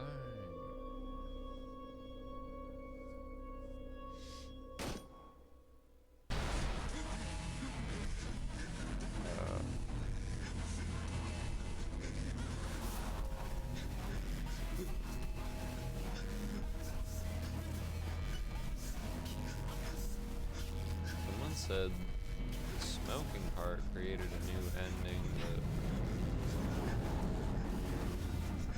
doesn't seem that way.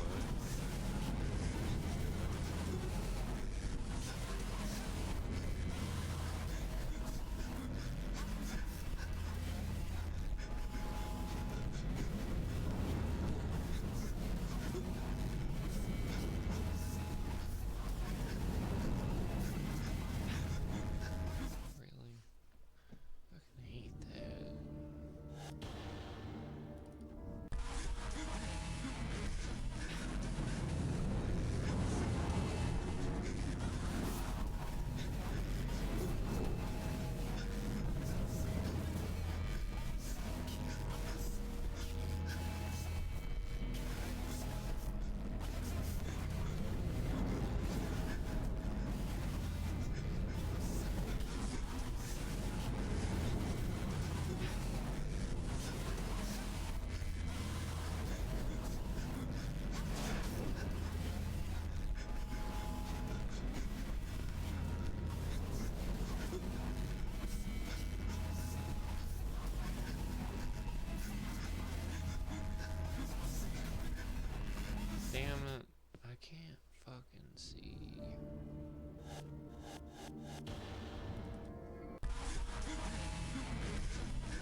Ugh.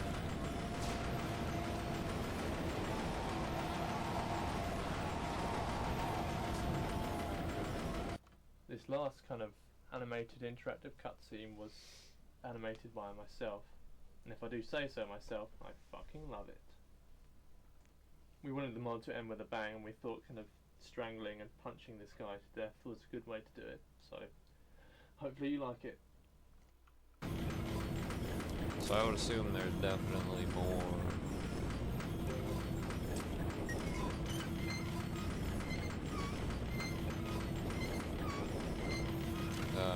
With the different endings.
By the time you are reading this, you will find my dead body covered in blood, with my head blown to bits.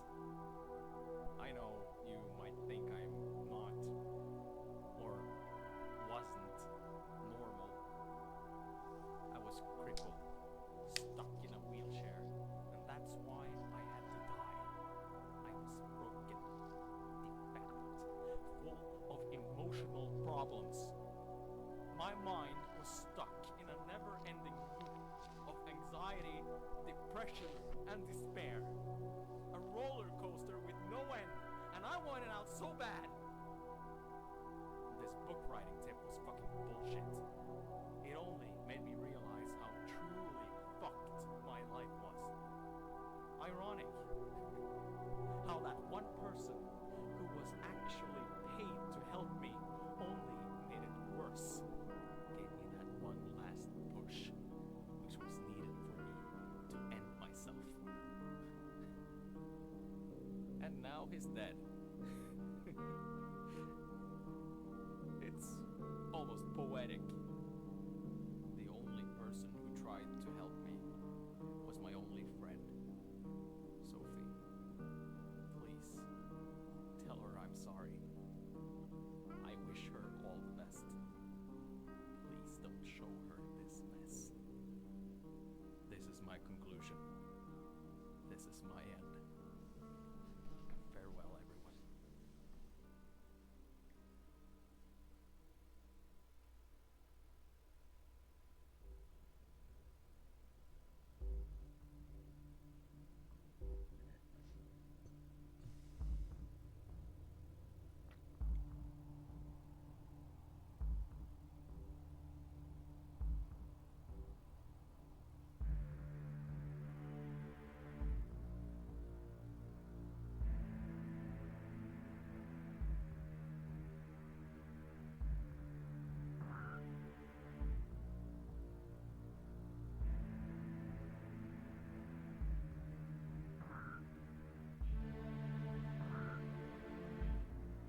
Alright. That was one of the better playthroughs I've done. Yeah, I'm gonna end it there. Thank you guys for watching. If you haven't, please like, comment, and subscribe if you're on YouTube. Also check out my Twitch page. You can give me a follow if you would like. And yeah, I hope you guys have a good day or night wherever you are. And I hope you take care.